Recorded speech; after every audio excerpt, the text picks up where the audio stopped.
Okay, welcome to another episode of Curse of Fey. Another gap we've had since the last one. Several weeks of not being able to stream, unfortunately, but we're back and we're ready.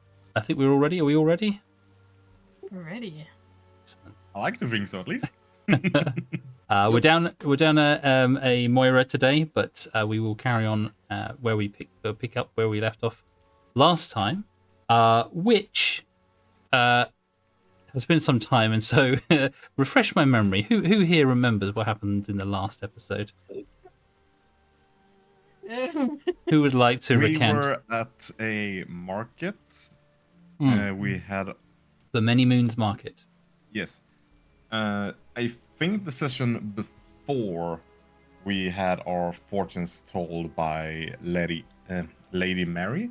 That's correct. Yes. And let's see. This is me trying to kickstart my own memory, even though I've tried to watch the recap earlier today. Good luck, me. We met a what was it? I forget the name of this bird folk that can't actually speak their own language. Instead, they just mimic other words they've heard. Kenku. That's Thank right. you. Thank you. We met one of those. I don't remember the name, but I think she said her name was Suki. Suki. Yes, Suki. Way too adorable of a name for me to remember. I have no logic. I remember that she mentioned, at least, or not mentioned, but she did use a few phrases that was in Eddie's voice, mainly that she has to find her and Galatea. Yes. And then there was... I still don't remember what the two goat folk girls were trying to sell. I think it was something like memories in a jar or something? I don't really grasp what that was about. It was like was little various. experiences, I think. The two fawn that you met that had the stall that were selling toys. Yeah. And exactly, yeah. And those toys all were unique looking. I think I described several to you. And I believe that actually, I think your character, really, your character managed to talk to one of the people, one of the townsfolk who was running off with one of these items, and they sort of gave you some information about them. Yes. I had to actually write down notes on that. Okay. That's typical me. I can hear notes, but the moment I need to remember them, I have failed. And one of the moments you need to remember is when you write it down. Yes. Especially because you were That's the my only recording person who got that information as well. So. Yeah, but I did share that with Galatea, if I remember correctly. Well, as far as I remember, you started asking questions and then just stopped when it got interesting. And I was just like, right, I'm buying one.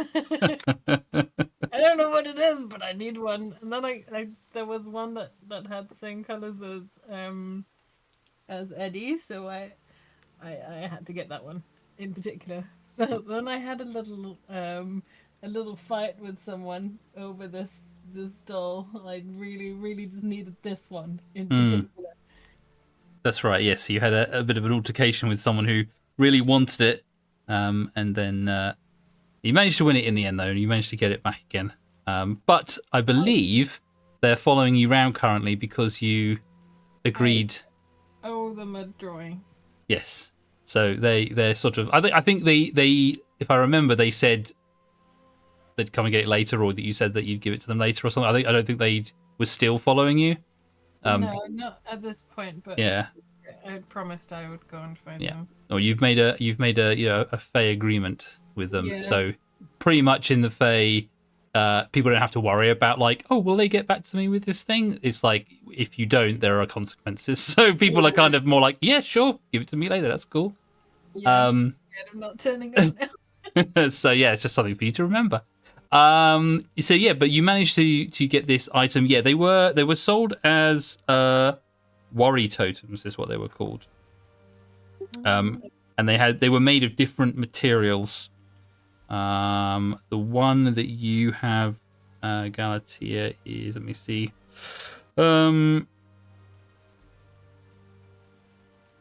Where's the description here? So, short wooden cylinder, about 10 inches, in 2 sections. Half is made from a light wood stained bright blue with unique swirled grain pattern.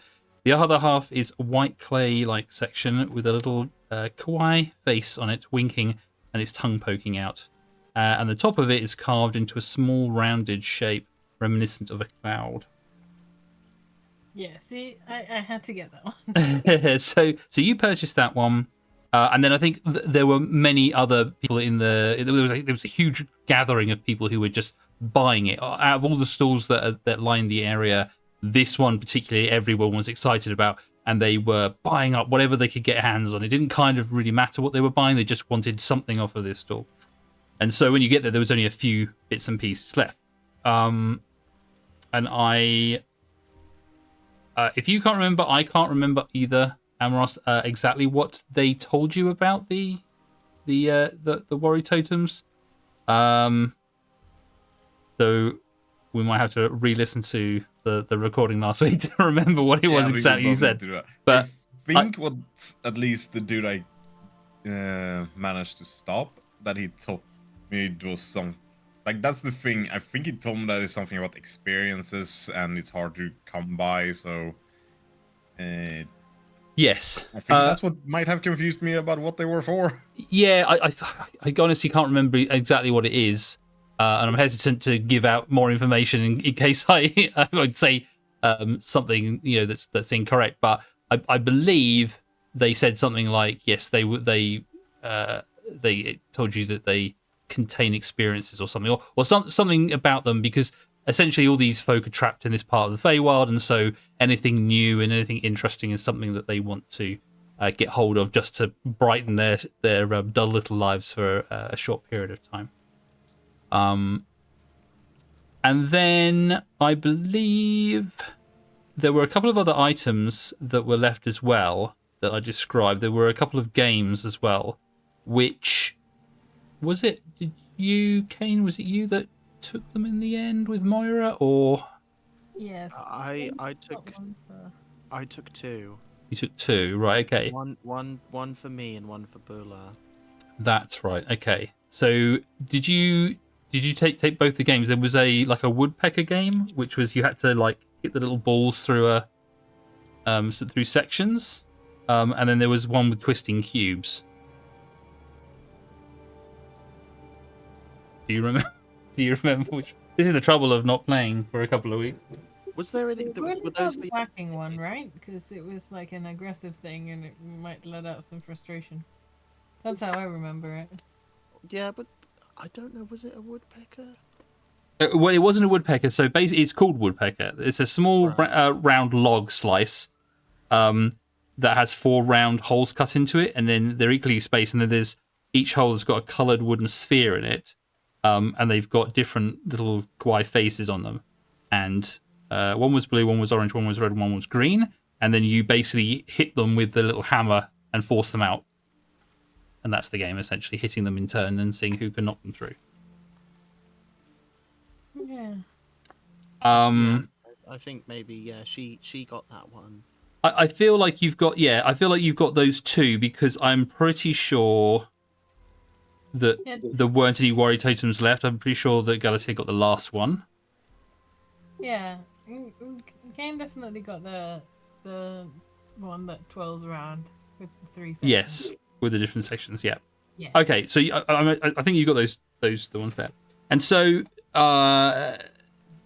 as payment for those things, Kane and I think Galatea, you also accepted. Though the payment was dream sharing.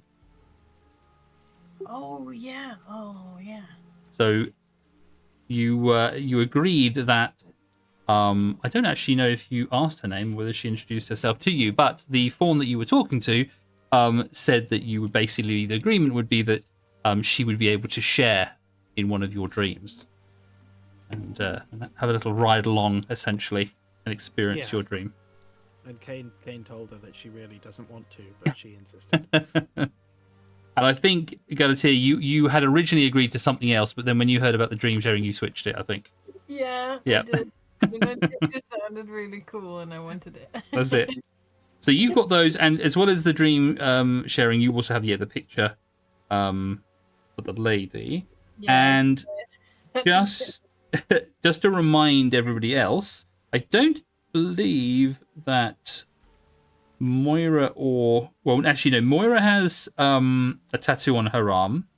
She owes a favor for a Fey that she needs to complete for the apron that she got. And I don't think Tisfin has purchased anything or bought anything or traded anything, so I don't think you owe anyone anything.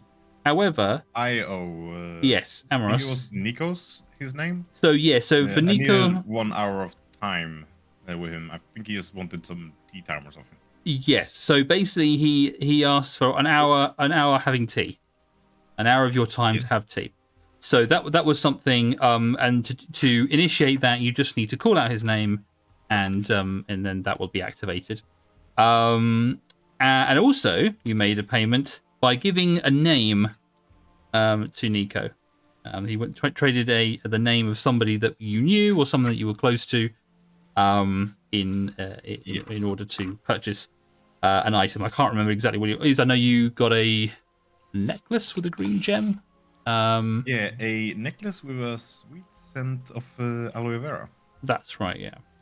So yes, so let's just remind you those things. So I think everyone bar Tisfin actually has some Fey pact or Fey agreement at the moment. So Whoops. we shall see how I've that just been goes. looking for a good time to actually do it. Yeah. Well, that's completely up to you. Again, there is no sort of time limit, I suppose, on the Feywild. I mean, However, we're all trapped here, so yes. well, exactly. The only thing I was going to say is that obviously, if you were to try and leave the Feywild without completing them, then that might be an issue because that would be like you skipping out. So there is unlimited time, as time is a weird soup here in this land. But when you go down to the mortal plane, then that's seen as you trying to get out of it. But of course, you're trapped here, so can't really do that right now. So we're fine. So after you had discussions at the market, you talked to Suki, you talked to the fawn who were selling these items. I guess then that you probably went back to the estate of God, what's the town one here? Lancashire. Yeah. So you went to oh God, no, I've lost it again. The hell?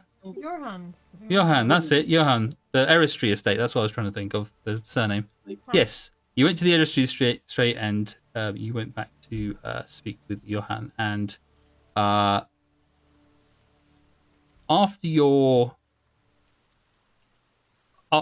the information you've been given from the cards and after your experiences with various guards and the goings on in the town of Blackshorn at the moment, I believe you, Galatea, will all be really sort of sitting around and having a few drinks with Johan, and you were discussing kind of what your next steps were going to be.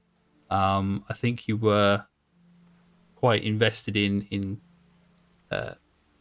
some sort of resolution with meeting or talking to the guards, the Skullwood guards that are in town, and perhaps dealing with them. And I think Johan was perhaps happy you hadn't need to win him over. He was quite on board with getting rid of these guards and could see that they were, either up to no good or just, becoming a problem. But he was suggesting that perhaps you needed maybe some more evidence or to find something that would really rally the town, because the guard were originally brought in as protection. And although everyone is sort of trapped in this area and they realize what's going on, some people think of the princess still fondly, as she is the leader of the land, and the Skullwood Guard have always been guardians. And so he was suggesting that you might need to find something else to maybe rally the troops to kind of help get rid of these guard that had taken over the town. But it was entirely up to you how you want to go about this. But perhaps if you wanted anyone else in the town to assist you, you would still need to persuade them. And then before the conversation could go any further, there was an upset from upstairs in the Eristry estate. And at the end of the session, Johan's sister, Sahana, came stumbling down the stairs, holding her throat, unable to speak. And you see her tongue has turned completely black. I remembered that something had happened at the end. I forgot that it was there. That's correct. You haven't reached this part of the recap. Shit! So Sahana comes stumbling up into the room. She runs over to her brother Johan, who stands up immediately and staggers slightly, having consumed, as usual, a lot of alcohol.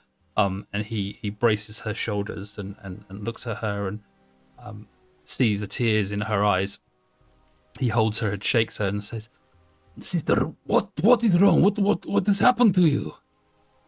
Sahana, mute, unable to make any sounds. There's a doorbell.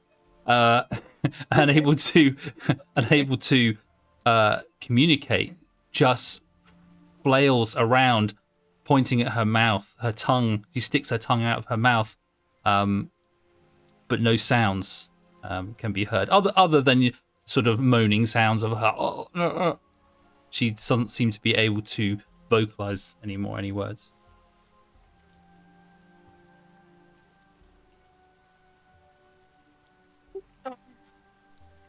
Now, unfortunately, Moira, your medicine woman, is not here. Yeah. I was about to say, do we need to do the Heinrich maneuver on her or something? I mean, I'm here, but I did not prepare the right spells for this situation. Oh shit. I did not prep Cure Wounds because the Cure Wounds lady is supposed to be here. Ah. Well, we might have to pilot Moira in this case, because I feel like without her influence, you might be stumped for a few things. So, as go Can ahead. you help? Oh, what did I do? Does she have? Oh, it's not. Sorry. It's not Cure Wounds. Restoration. That's it. Does she have Restoration prepared? Let us have a little thing. I was thinking, since Paladin be paladining, of using 5 points of my Lay on Hands pool to try to either cure a disease or neutralize a poison affecting. Yeah. Try it. I So, always forget about that. I always think I think it's just healing, but it's not. It does other stuff too. Moira looks at her book and she says, "No, I don't have anything like that. I can't use that." She doesn't have restoration now. I can't do Money's voice, so I won't even try. I just did a silly voice. You try, Val. Tisvan will reach his hand out for Sahana. Sahana, and put the hand on her shoulder and use 5 points of his Lay on Hands to see if he can help. Okay. So your Lay on Hands, it heals, but it also has the ability to, what did you say, restore? To either cure a disease or neutralize a poison affecting the creature. Okay. So Johan is holding to his sister, and she, although she's panicked and she's looking at her, she and clutching her throat, she seems more intent on trying to communicate than being in pain, but it is difficult to sort of assess. And Johan turns and looks at all of you for help, not knowing what to do with his sister. Tisvan, you step forward and you place your hand Do you? Is this something you cast? Do you say any words? Is there anything that you do to use this lay on hand ability? Tisvan, one hand on Piranha's shoulder and one hand clutching his amulet, says or more whispers a prayer to the Raven Queen with a small, almost like feathers falling around the hand on her shoulder when he casts it. And you use your powers, your connection to the Raven Queen, and you try to remove this poison, remove this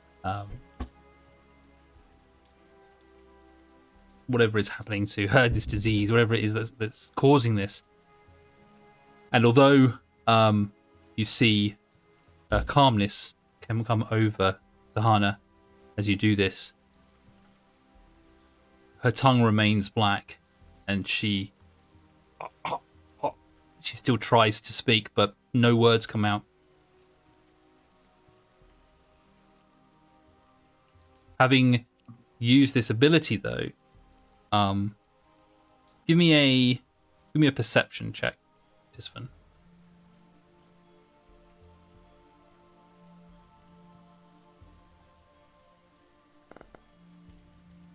Oh, very good, 21. 21.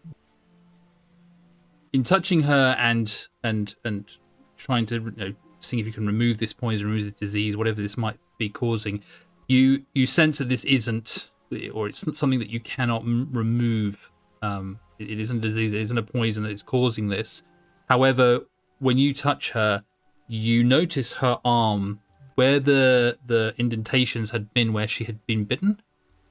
You see sort of almost like a flash of black go up and down the veins in her arm for a moment, leading you to connect that this is something to do with the bite. Oh, thank you. Can I roll insight to see if I can understand what's being said by her? Yes. Give me an insight. See if you can, from what the motions she's making, see if you can try and ascertain this anything that she's trying to communicate to you, or to anyone.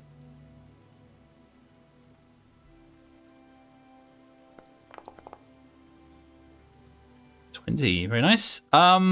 So you, from what she's motioning and how she's reacting currently, it doesn't seem like she's trying to particularly say or point to anything that's happened. She seems to be panicked, and she seems to be in shock at the fact that she's unable to communicate with you.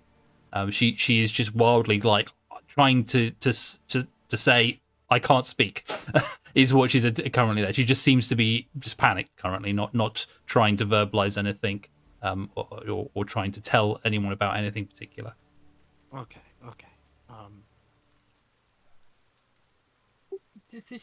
Does she seem like she's able to breathe and everything? Yes. So as Johan is puts his arm around, he's trying to comfort her. He's asking, "What is wrong? Are you in pain? Are you hurt? Are you hurt?" She's shaking her head. She doesn't seem to be any pain. She doesn't seem to be unable to breathe. As she sort of sees you all, and she's being talked to you by all, and knows that you're there, and you're understanding that there's something wrong, she slowly starts to sort of calm a bit, and Johan moves her and sits her down on the sofa, and she looks at you all, still panicked by the fact that she can't say anything, but calming slightly, composing herself. She seems to be able to breathe okay. She seems to be able to, her tongue isn't lolling out of her mouth. She was just showing you, obviously, she looked in the mirror and saw it. But she just cannot speak currently.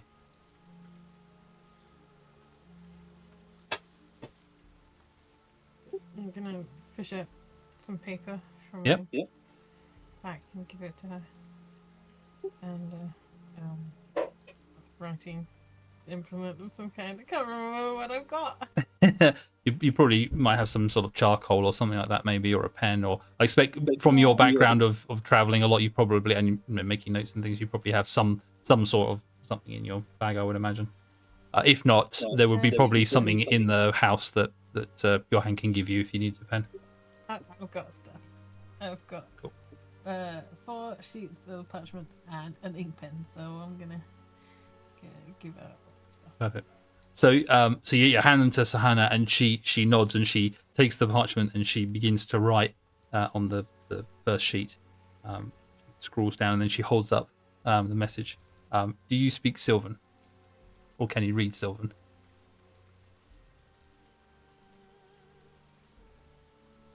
I think Tisvan is able to read Sylvan. Perfect. So she holds up the note, and it says, "I can't talk."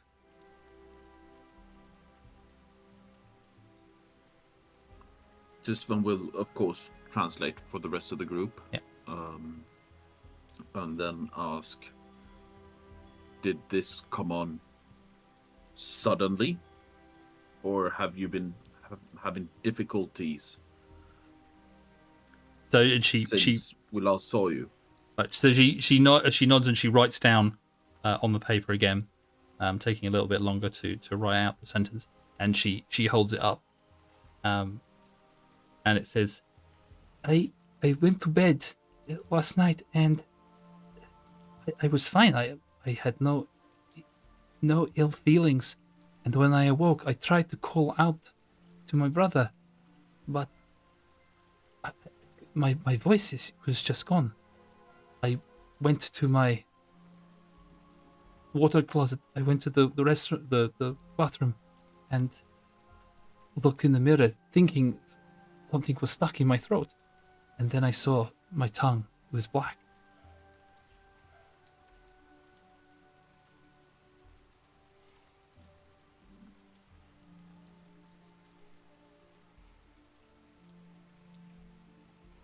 She scribbles down on another bit of paper and holds it up as well. And it just says, I don't know what is happening. Do you think this is because of the bite I received? I've been fine. I have not felt ill since it happened. I don't know what else, why this has happened. I don't know. I cannot speak.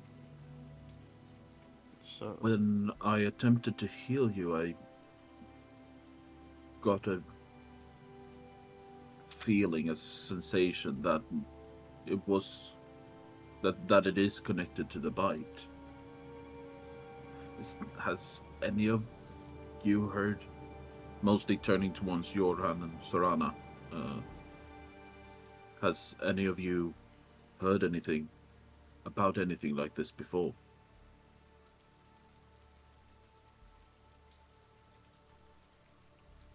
Are you asking the group? Sorry. The group, but more turning towards Jorhan and Sorana. So Sahana shakes her head. You know, she doesn't know what's going on to her. Johan, I haven't heard of anything like this before. It is not a condition I have ever seen. Perhaps someone with some medical training or some. This could be. If this is not a poison, maybe this is some kind of magic or something. Perhaps.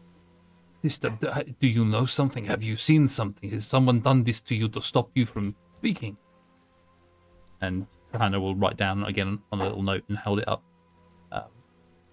And it just says that do not know. I have not seen. I have not left the house. I have not been anywhere. I don't know why someone would have done this to me. You guys. Sorry. You go first, Galatea. You guys went to the herbalist or something, are they? Do you think they could know something about this?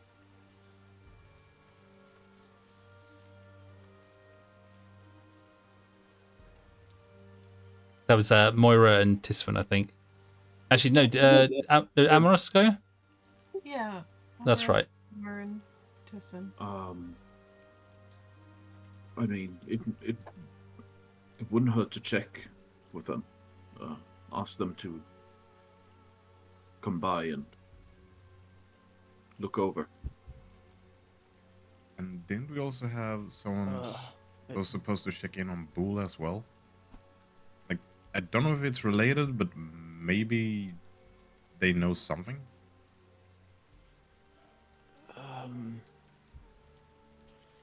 It seems to me that something has managed to get into your house and bites you in your sleep. If you haven't left the house, I don't see how else this wound could have been inflicted on you.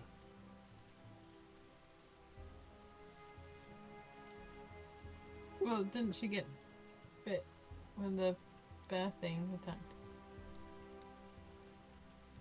I'm asking out of character. So, Yeah, I mean, essentially, she was bitten on the arm multiple times, it seems. And although when you guys first got here and you investigated, you didn't find anything wrong. There was nothing really else to heal. It seemed to, or you healed her the arm more than it was, but it had naturally sort of healed itself. When Tisfan just was trying to help her a minute ago, he saw that there was this sort of, for a moment, like a blackness in the veins around where the bite was on her arm. But only noticed that because of his observations while he was trying to remove poison from her body. So I would say that, Tisfan, you would know or assume there is some link between that bite and what's happening to her currently. Okay, so it was the same bite, not a fresh one. Yeah, if you ask her that, she will allow you to examine her, but she doesn't feel like there's any. She doesn't feel pain from anywhere. She doesn't feel any bite or puncture wounds or anything like that since. No, I don't think we need to look at the bite if it's the old one and not a fresh one. Hmm. So we already know what caused this bite. This seems to be some kind of delayed effect. Tisman, what? You did something. The prayer. What does that do? With my connection to my goddess, I can attempt to do some slight healing. Simple things, remove a poison, a disease, heal wounds, stuff like that. Can't do too much. So it's not a disease and it's not a poison, or at least not something that I can take care of. Is it... What's left? A curse?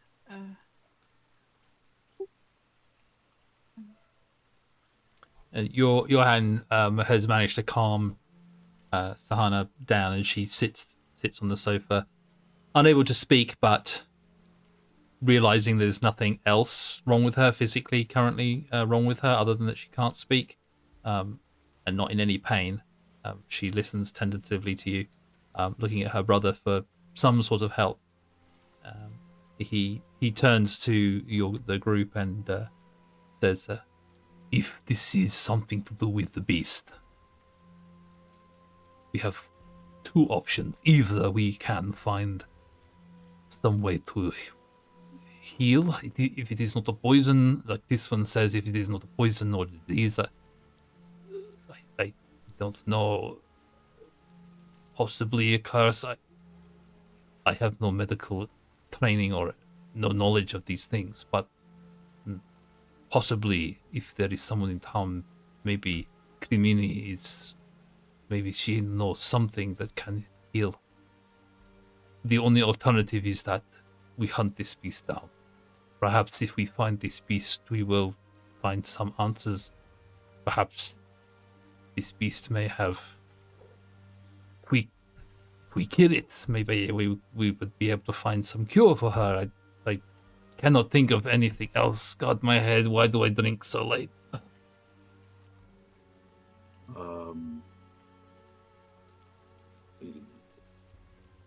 You guys wait here. I will go to Crimini and ask them to come here and look over Serana, see if there's anything they know, anything they can do.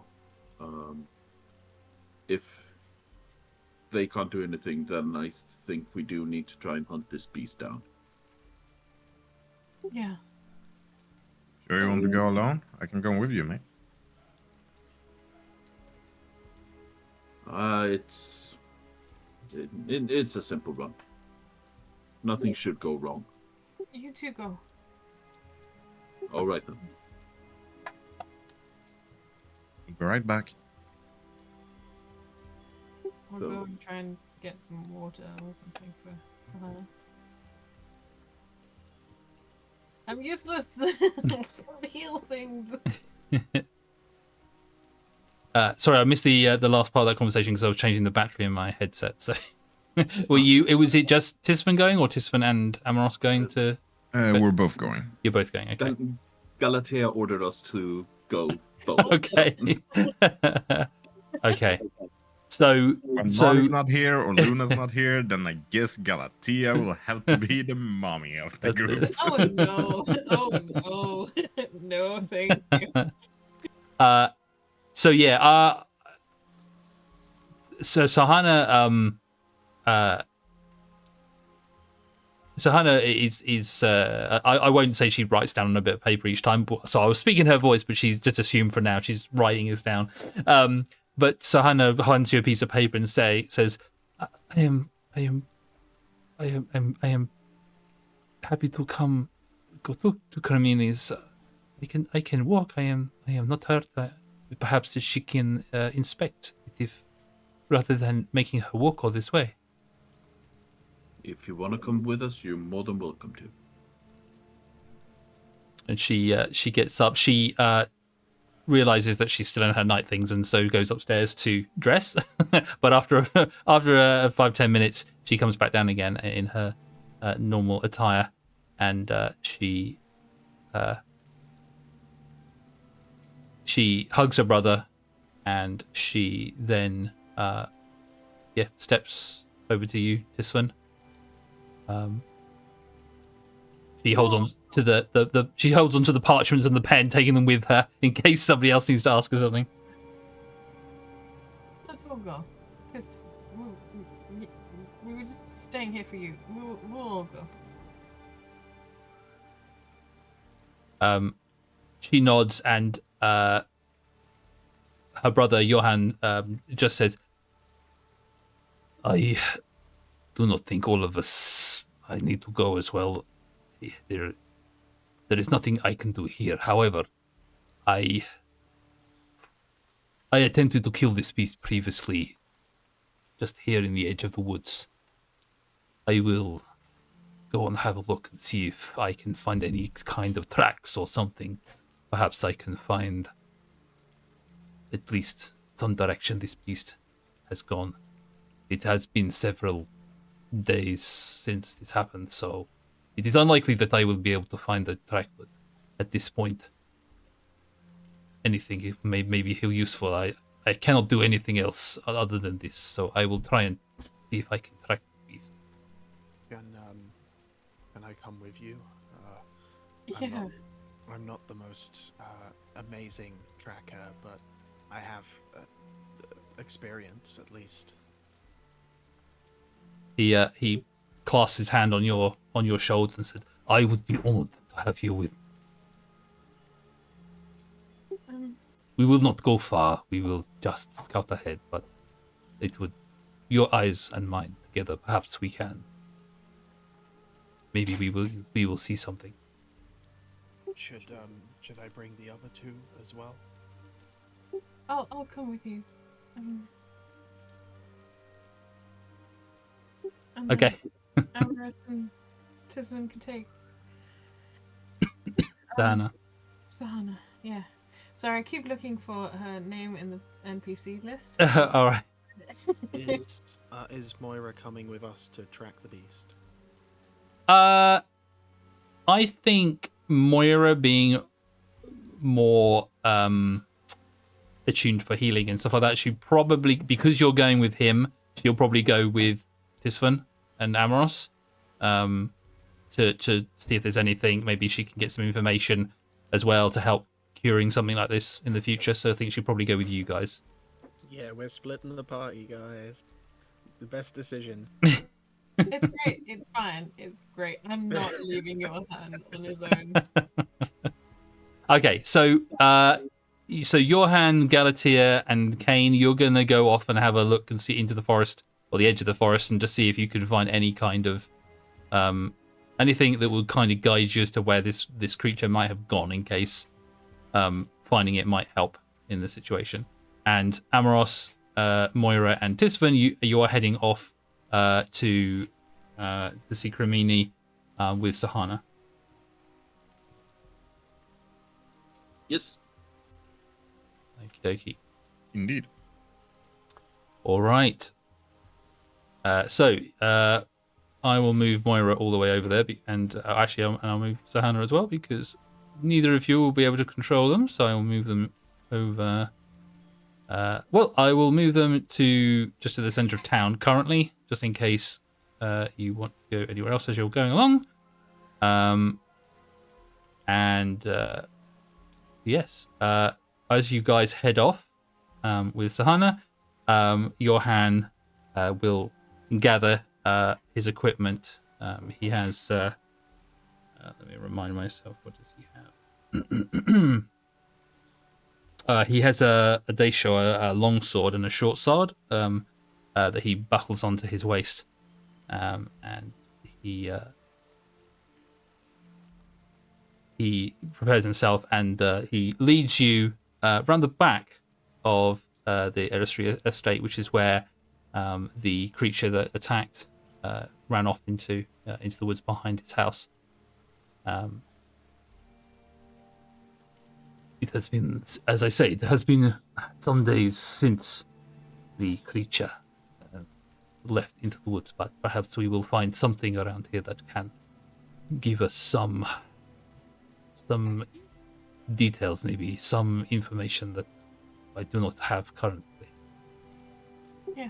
Do either of you have any kind of tracking skills or anything that may help here?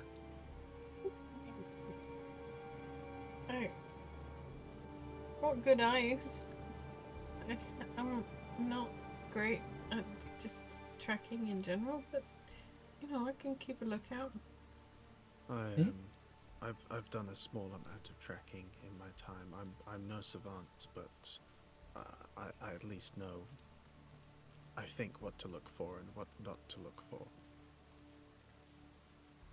I've got perception. I have Okay. I have a +2 to survival is what Nice. he's basically saying. Yeah. Yeah. Oh, Perfect.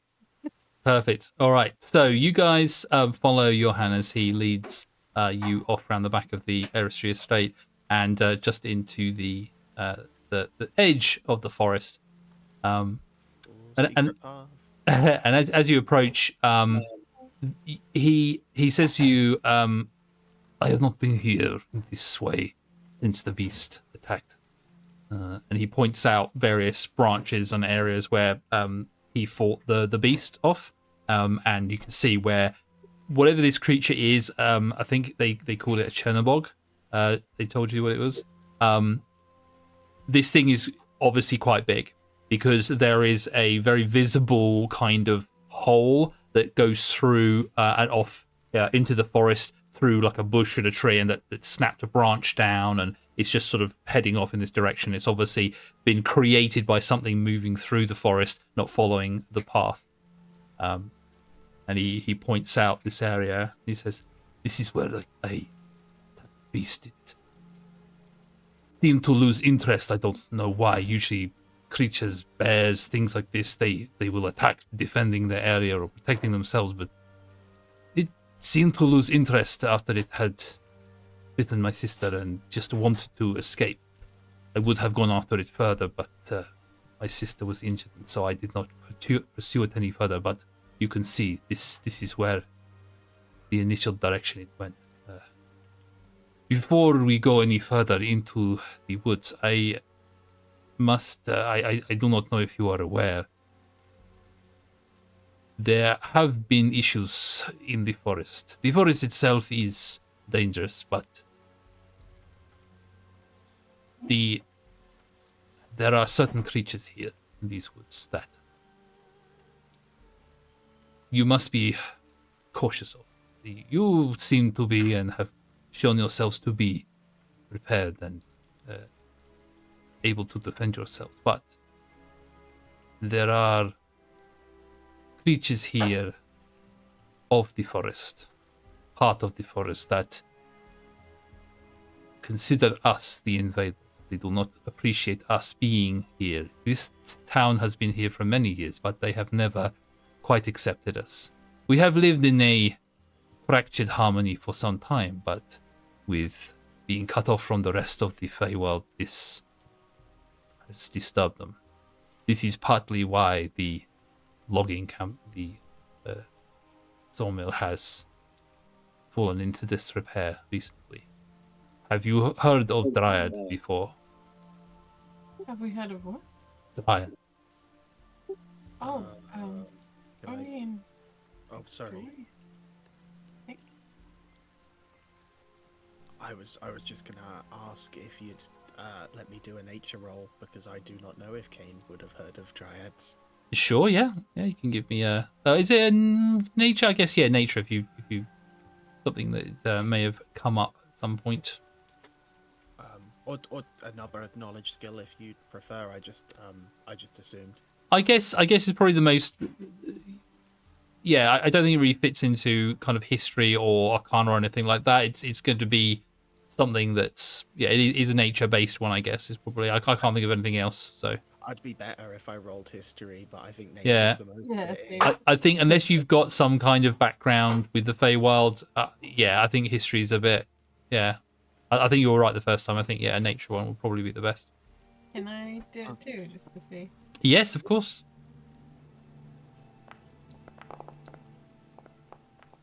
Oh, that looked like it was going to be a good roll, and then it went to a bad roll. So we have a 4 for Kane, and we have a 10 for Galatier. Yay. Dryad, Kane, you have no idea what he's talking about. Galatier, you sort of think maybe you've heard a fairy tale about something called a Dryad. You're not exactly sure what that is.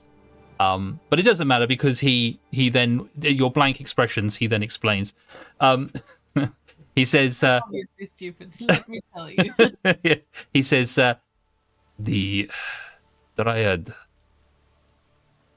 are born of the forest. They are the forest. They are creatures that are born from the very trees around us.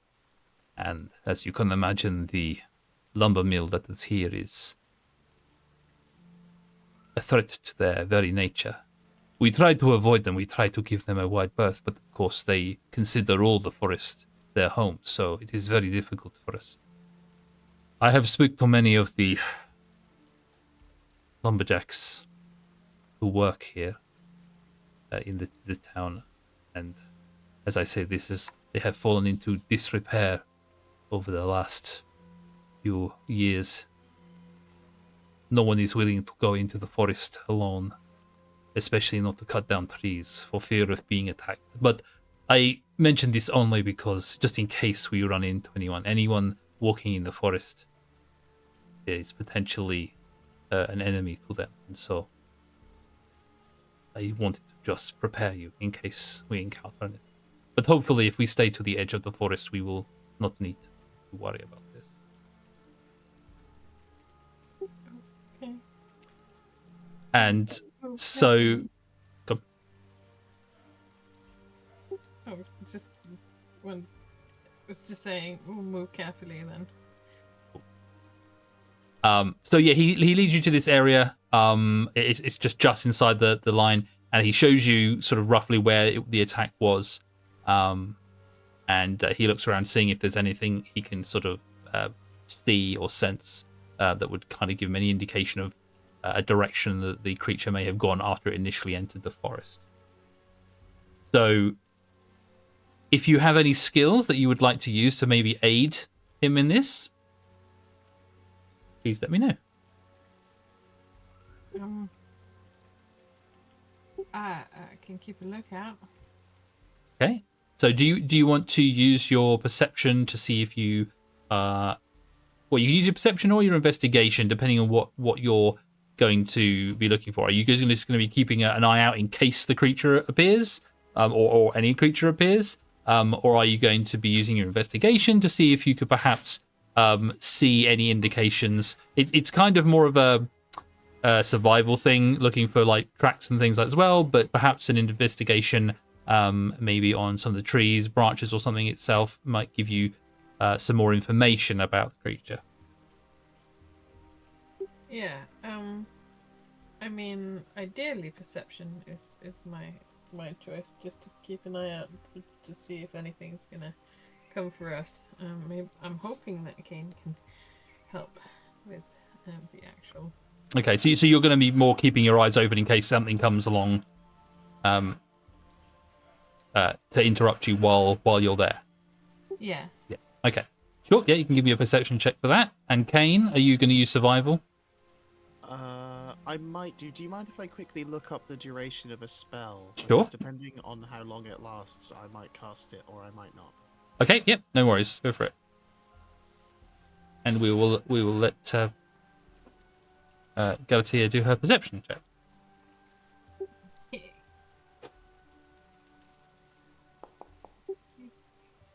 15. All right, not too bad. So yeah, so while Kane and Johan are looking around the area, you keep your eyes sort of trained in going into the forest. It's quite dense; you can only see so far. But you look around and you don't currently see any threats or anything. There are occasional birds or insects that you see sort of flying through the underbrush as well. But you don't see any other creatures. You don't see any dryads, whatever they may look like. No tree people or any other kind of larger animals wandering around currently. I have looked it up. Yes. It's only 10 minutes, so I think maybe I will save it for if something happens. Okay. Rather than casting it preemptively. Okay. So instead, I will just use survival for now. Sure. Okay.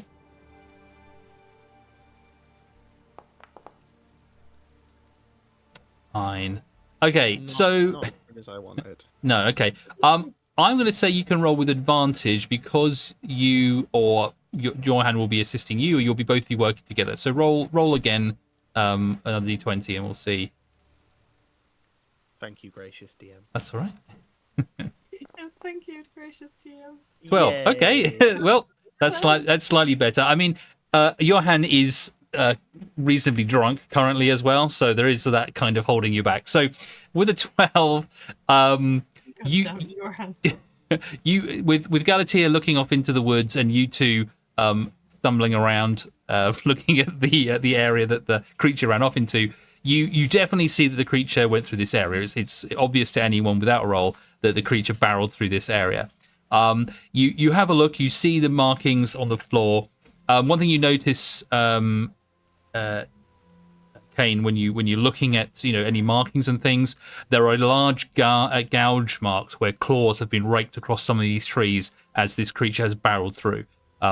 They're reminiscent of the ones that you saw on the front of the Eristry estate when you first arrived. And there's definitely, this creature has got some very, very big, very sharp claws. You also find a footprint or a paw print in the ground as well. Most of them are sort of in this sort of dry, dusty area, so you don't really sort of see it. But there is one print in particular that was obviously in some moist ground that seems to have left an impression. And again, you look at this paw print, and It's very similar to that of a bear, but it is way bigger than a bear's paw. Whatever this creature is, and I think, well, if he didn't already, he can give you a description of the creature. But this Chernobog was that the sort of the structure of it is of a bear, but it has these very large bone antlers that sort of grow from the top of its head, and he said it had these sort of burning red eyes as well. But this print is definitely bear-like, but way bigger than a bear. And unfortunately, you don't really get much more information other than that, other than you could see that this creature did run off into the forest. I think maybe if before we go any further, we should wait for the others. If this is all we've got to go on. And we will definitely do that now. We will pop over and we will see what the others have been doing while you've been exploring the edge of the forest. So, Tisvan and Amoros and Moira, you all heading off through town towards Cremini's place, which was called... Let me remind myself, the Garden Salve, an apothecary shop which you have all been to before. So as you go through town, the Many Moon Market is currently still going. There are still various people here, various tents. The only tent that seems to be packing up currently is the one with the two fawn, as they have sold out of all their items, and so they are currently packing away. But Suki and the other people are still around if you wish to talk to them. Otherwise, you can carry on your way.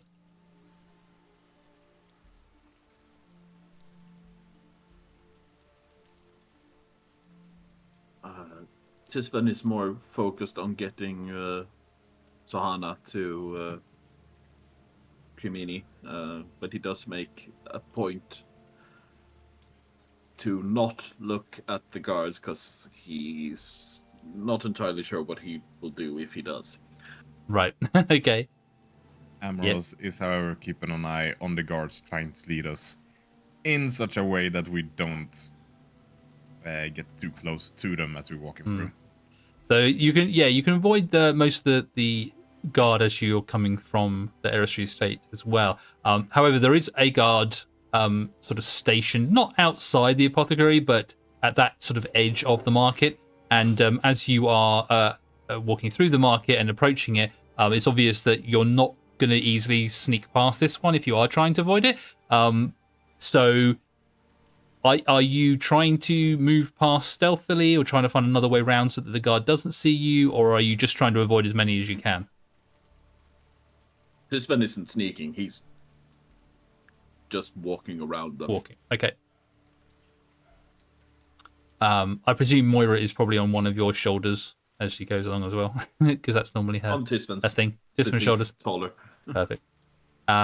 Cool. So you're walking through with purpose, not just not making eye contact with the guards. Amoros, you are keeping an eye on the guards, but sort of actively trying to sort of not move too close to them. And also trying to not look suspicious. yeah, exactly. Moira is just sort of swinging her legs, sitting on Tisvan's shoulders, and Sahana is walking through the town. She is used to the guards and the people there, having lived there all her life. So she walks through, not being able to say anything though. When she does see people, or people see her walking through, she gives them a friendly nod and a wave, and a smile, but tries to keep her distance, being unable to speak and not wanting to worry anyone in the town of her current condition. And so, you move past the guard that is outside the apothecary. Seems to pay you no mind, especially seeing that Sahana is with you. And so, again, she nods to him, and he sort of nods back. But they don't interact anymore. And you make your way all the way to the apothecary.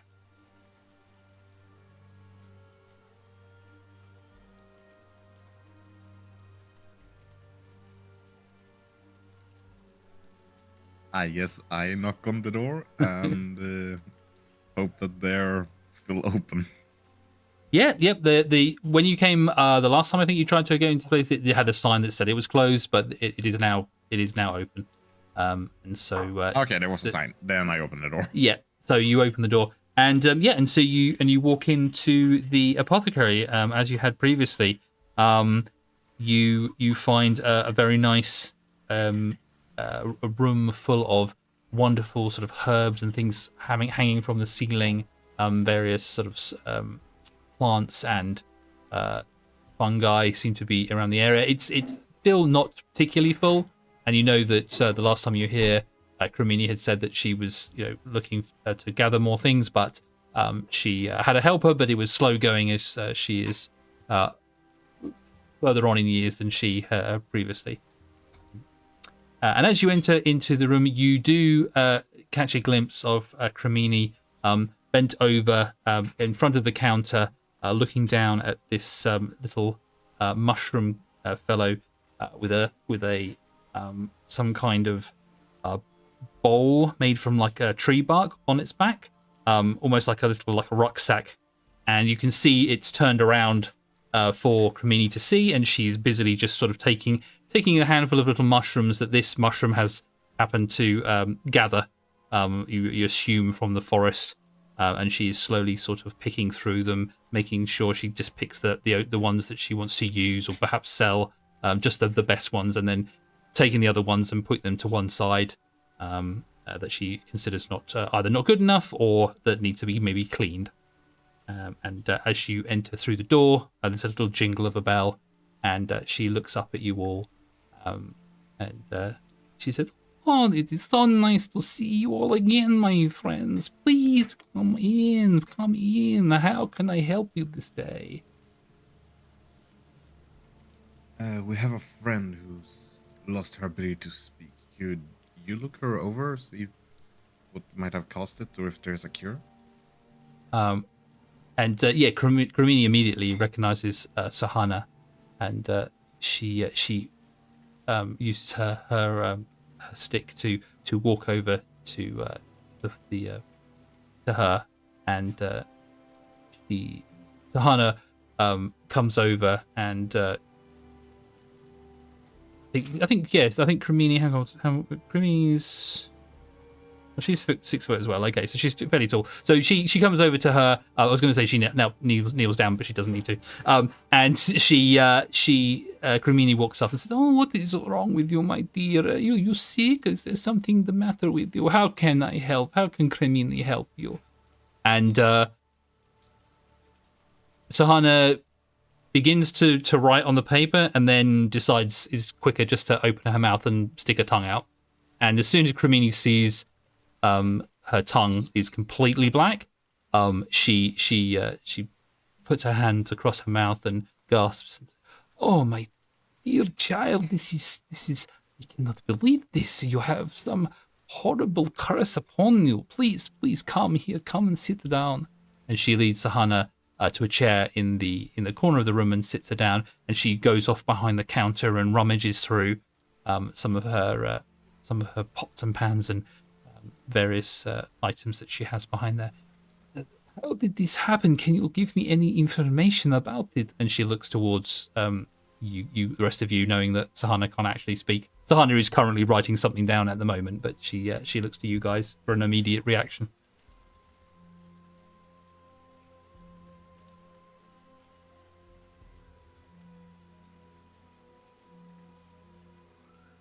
Did say that she was bitten by something a while back. We don't really know if it's connected, but hopefully it can just be cured one way or another. And while she's sort of gathering things from behind the counter, she looks up and she says, "Oh, she was bitten by something. Do you know what this thing was that she was bitten by? Was it a bear or a wolf or some kind of creature from the forest? I have never seen this kind of reaction before."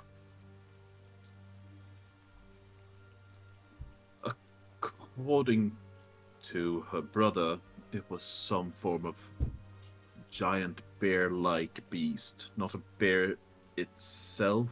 I don't fully remember the name.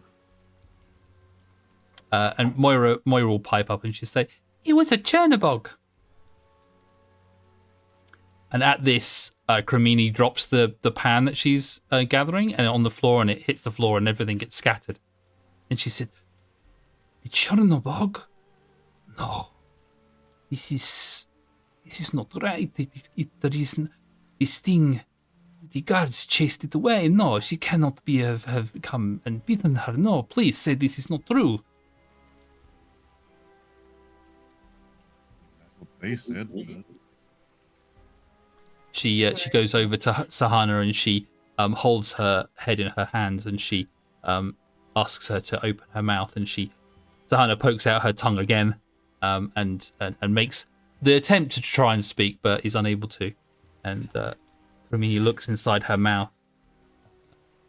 Goes, yes. This is dark magic. I am afraid that this is just not something that I can, not something that I have any way of curing as such. You will need somebody with some magics or some powers that can remove this. This is not a poison. This is not a disease. This is more like a curse. If she has been in fact bitten by the Chernobog, I am afraid this is most serious. She gets Sahana to close her mouth again, and she pats her on the head, almost like a child, and she says, "I am sorry, my dear. There is nothing I can do for you at this time. But I must warn you, this may get worse.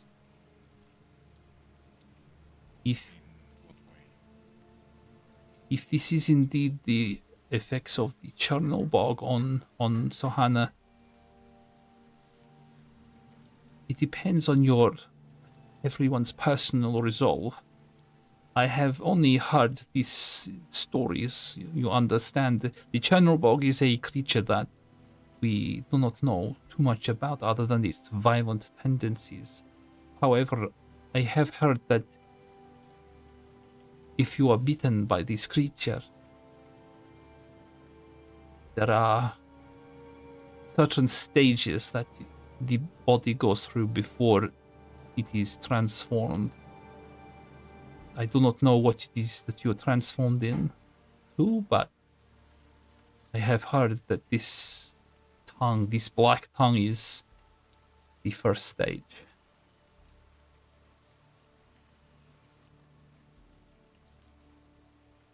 What are the coming stages?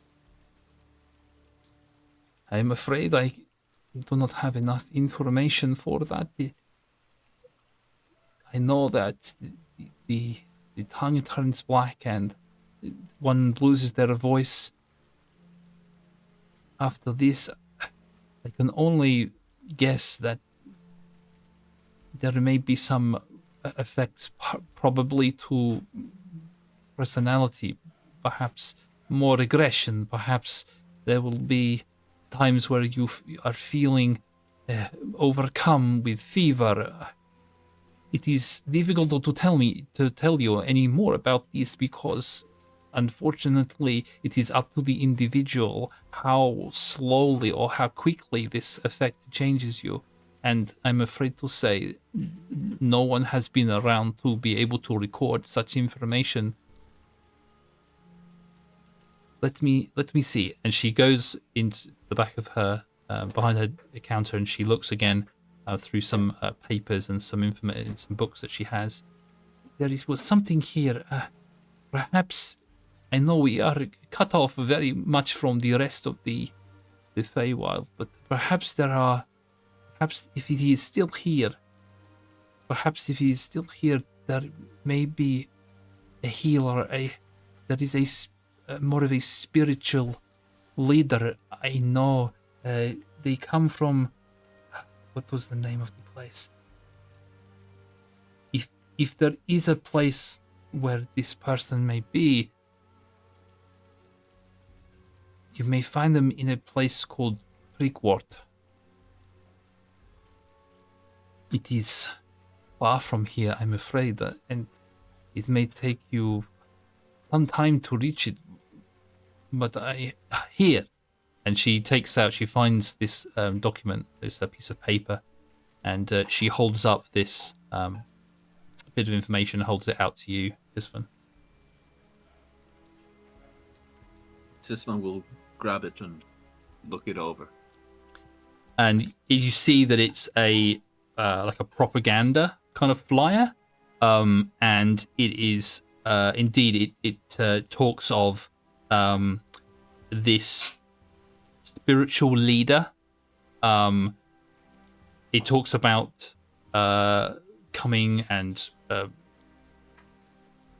being brought into some sort of religion or some sort of cult, but it basically invites people to visit the town of Prigwort and to join and follow this leader. I don't have the name for it here at the moment, but the imagery is that of a lit ornate candle with a flame at the top of it, and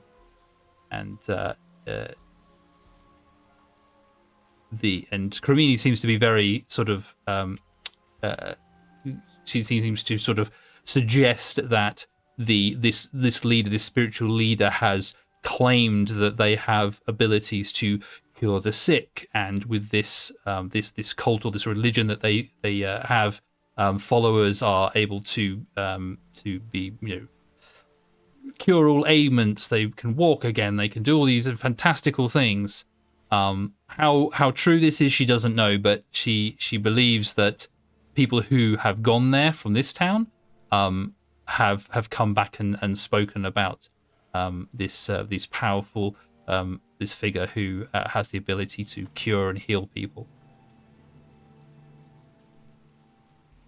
I am sorry that I cannot give you much aid or any more information. My cures and my potions that I make here are more medicinal in nature, but they cannot unfortunately cure curses. Even if I did have a potion that could do that, my stocks are so low that I do not have any way of being able to offer you a potion at this time. And she looks towards Moira and says, please, little one, with the gift that you have, the apron, if on your travels you do find any more mushrooms and flora that possibly that you do not need yourselves, I would be more than willing to trade for these things to be able to restock my shelves. Perhaps we can do some kind of trade. Perhaps I can teach you how to make some salves and potions on your travels here in the Feywild.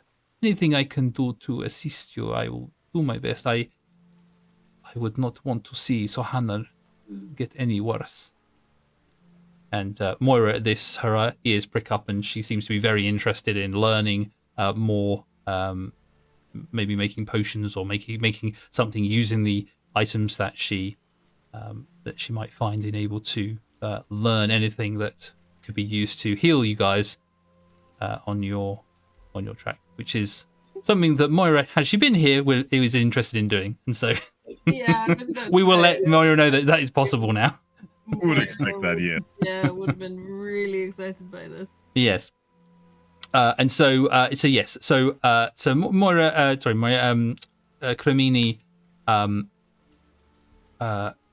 turns back to Sohanna, and she, as she stands up to leave, and says, "I'm sorry, my dear. If there's anything I could do for you, I would. I assure you, I will send.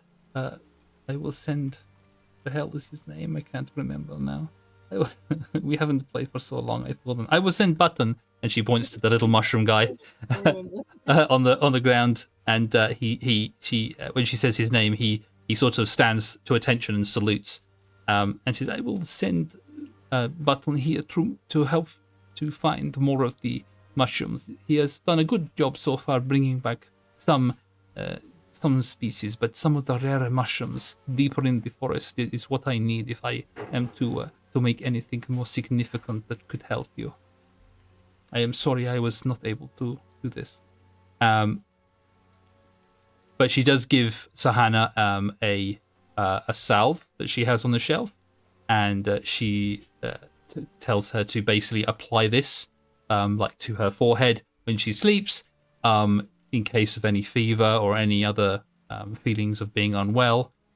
And she makes it clear that keeping her constitution as high as possible and keeping herself healthy will help to delay whatever is happening to her, or that is what she hopes.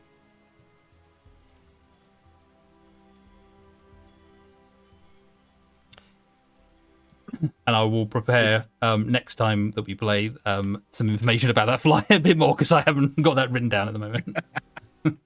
But it's safe to say there is some information on there about this person and where they are. So we will remind me to give that to you next time.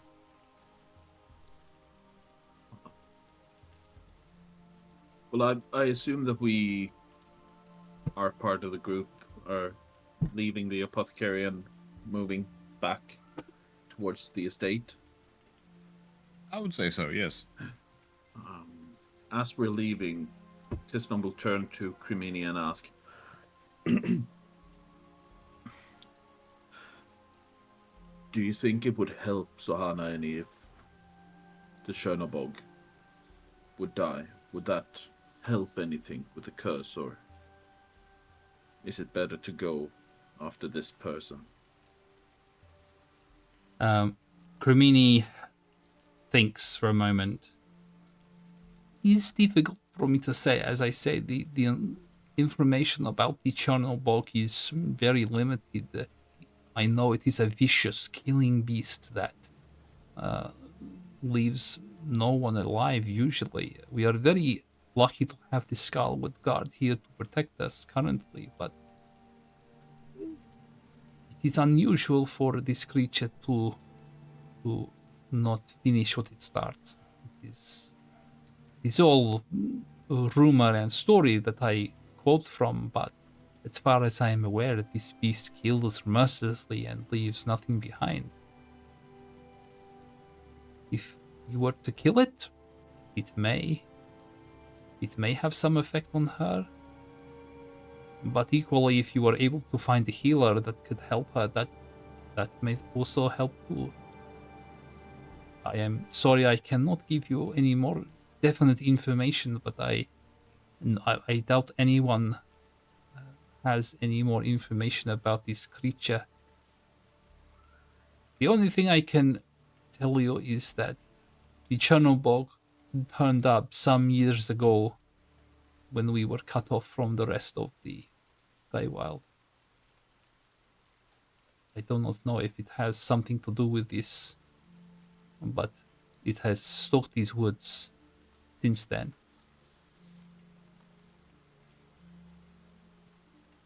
All right. Thank you for your time.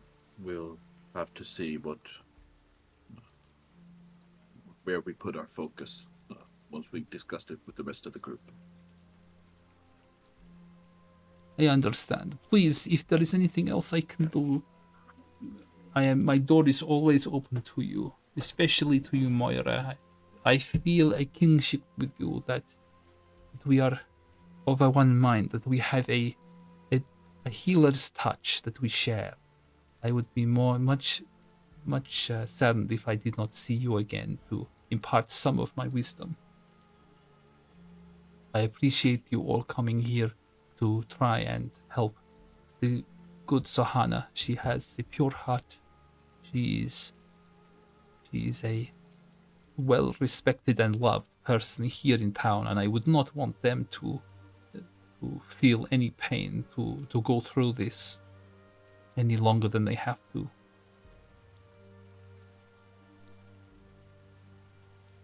Please be careful with wherever you go, whichever path you choose. Please be careful and return to me if you are able to, and let me know how things have turned out. Absolutely, we will. Thank you again. You are more than welcome. And she beckons Sahana over and just gives her a hug before Sahana follows you out of the door.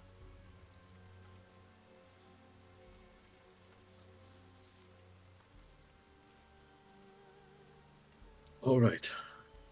Let's meet up with the others and discuss what we're going to do. Like a plan. Okey-dokey. So, you other guys that were looking, are you just going to wait around for the others to turn up, or is there anything else you want to do before they get back? Oh, I want to go back to the market if I can manage to get your hand to come with. Sure, yeah. All right, so we'll say, because that conversation would have gone on for a little while. I don't think it would have taken as long as you guys sort of, because you didn't really find any information over here, so I would imagine that wouldn't have taken you very long to examine. So, I would say if you want Johan to go with you, you probably have to persuade him to do that because he's sort of intent on trying to track this beast down currently. So if you want to try and persuade him to go with you to the market, then you will need to give me a persuasion check.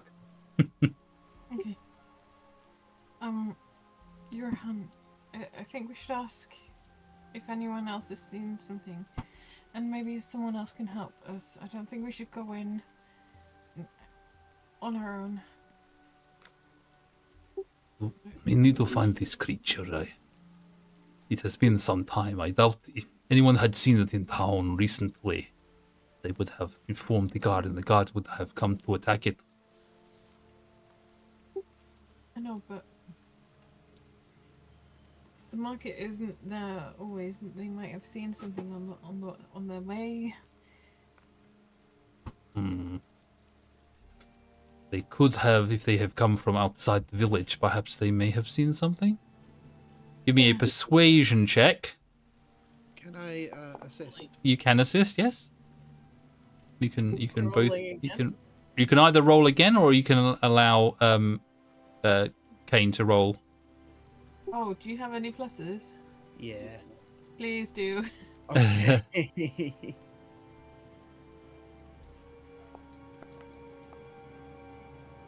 No. Well, it's not easy to persuade Johan to do anything. But with the 13 Galatea, I'm going to say that you eventually convince him that maybe they've got some information, maybe someone might have seen something, and with Tisfan and Kane not finding really any other information, he hasn't really got anything else to go on currently without going further into the woods. So he does eventually agree to maybe ask around, and they could always come back anyway. Kane offers to buy him a drink if he goes. He immediately says yes. Yeah. Oh, well, very good. Yes, a drink Power will of the probably drinks. clear my head and make it easier for me to sense this beast. Yes, clear your head. And so, you guys can head in the direction. I'll say that you guys probably reached the town at the same time that the others are then leaving the apothecary. So you'll be in the roundabout the same sort of place as going along. I don't So. have a thing for the alcoholic. I don't have a thing for. My computer is being a little slow. Is Okay. it okay if I move? I will move you. Yes, no Thank worries. you.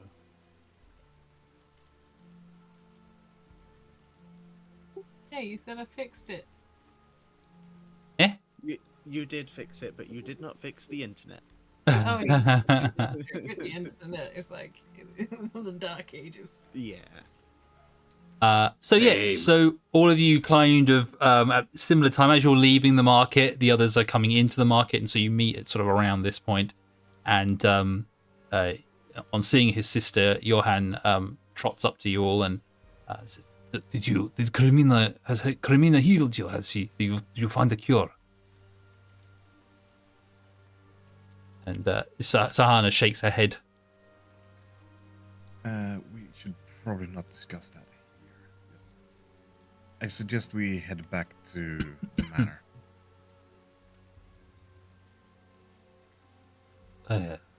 I believe Galatir has suggested that we have not had any luck finding anything in the direction of the beast has gone, but Galatir has suggested that perhaps these folk from out of town may, possibly if they have seen this creature, they may be able to give us some clues to a direction we can go to find it.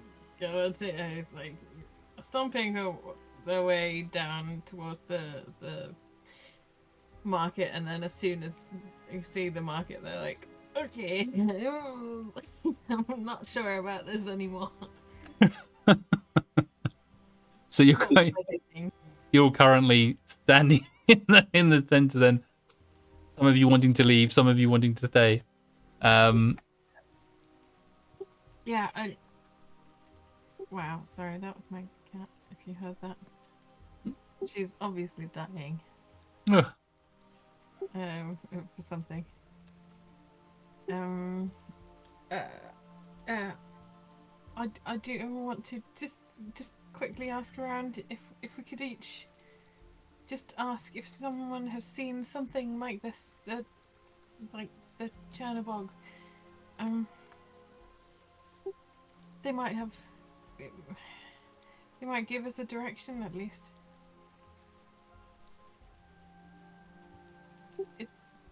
If you didn't find a cure, this is all we've got.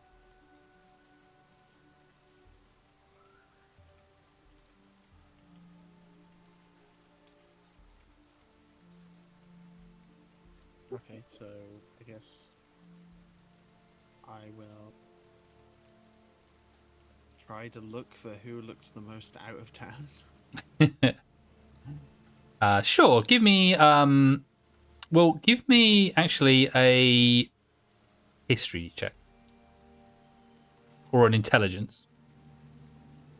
Okay. Tia has already figured out where they're going, so that's Okay. not going Where are you heading? towards Big Goat Man. Okay. Kane, roll something higher. Kane, you vaguely remember some information about who was new to town and who was living in town, but you don't remember exactly what the information or what face goes with that information. Does Foundry come with like a hammer function for me to smash this D20? If only we could banish them dice. You need to get a new virtual dice. I'm gonna start rolling physical dice at this point, I swear. Okay, you're saving them up for battle. That's fine. it. So yes, so you head over to Big old goat man. where did I put his name? Nope, that's them.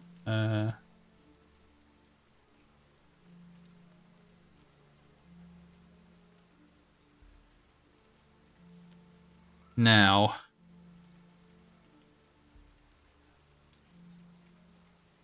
I think this was. I can't remember now if this is the correct name or not. Because there's only you. Sorry, I'll be just 1 minute. I just Yep, need to do no something worries. with the cat. She's like, freaking out. Amros, you probably don't remember the name of this character, and I think this is the right one. So is Sullivan Norell is the character. He may have only introduced himself as Sullivan, but it's a satyr man who sits at the table here in his 50s. He's got long, wavy auburn hair. He was the one with the box carvings, right? That is correct. Yes.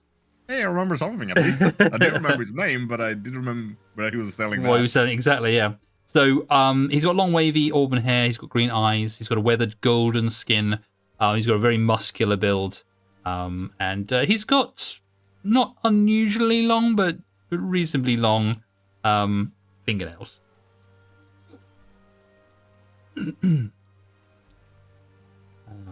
And yes, his table. Let me just information for that. Okay, yeah. So he sits at a table, a large square table, underneath a sort of a with a blue table cloth that spreads out over the top, and it just comes to touch the top of the cobblestones where it meets the ground, and it's covered with an assortment of finely crafted wooden items. And yes, it was Cellophane Norel. That's the person who was on there. And he's selling carved wooden items. There's a stool. He's got a table to one side, and then he's got these sort of ornate boxes on top of it as well. And there's a sort of a banner on the side of the table that just says "U Mill Restoration." And he's currently sort of just like whittling or carving some wood while he sits there.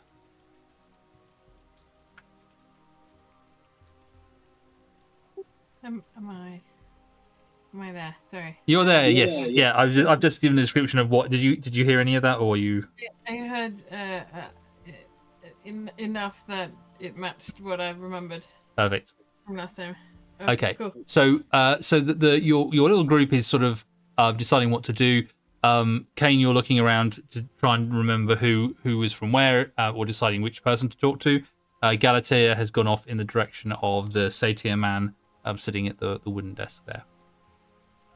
Is anyone else heading towards anybody else while we're here?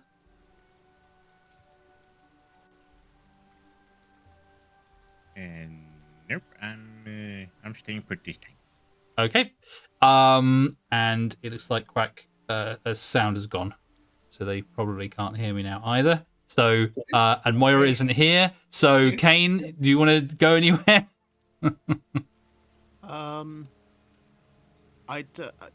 Without Kane being speciesist, yes, he doesn't feel like the Kenku is going to be a huge amount of help here. Rude. Okay. I know. I'm horrible. I'm a horrible person.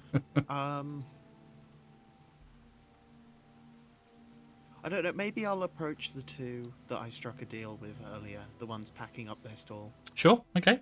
I will point out that the only person anyone hasn't talked to so far is this character just here. There's another character that hasn't been interacted with at all, and I wasn't sure if people had missed that because they're so close together, but they have a different stall over here. Just in case anyone wanted to know. I think there were some vegetables, right? No. We shall continue to no one has spoken to this character, so we will keep you on bated breath. And perfect. Ignore them for the rest of the campaign. Okay, so you're heading over to the two fawn girls that you spoke to earlier. They're currently packing things up, but yes, you can go over to them. I will move you over there. All right, so we'll just jump back to Galatea then to begin with, as she has approached this character first, and Tisvan has sound. Fantastic. Tisvan, before we go ahead, did you want to go and speak to anyone? No. Nope. No, I don't think so. Cool. All right then. So Moira does want to speak to someone, but she's not here, so she doesn't.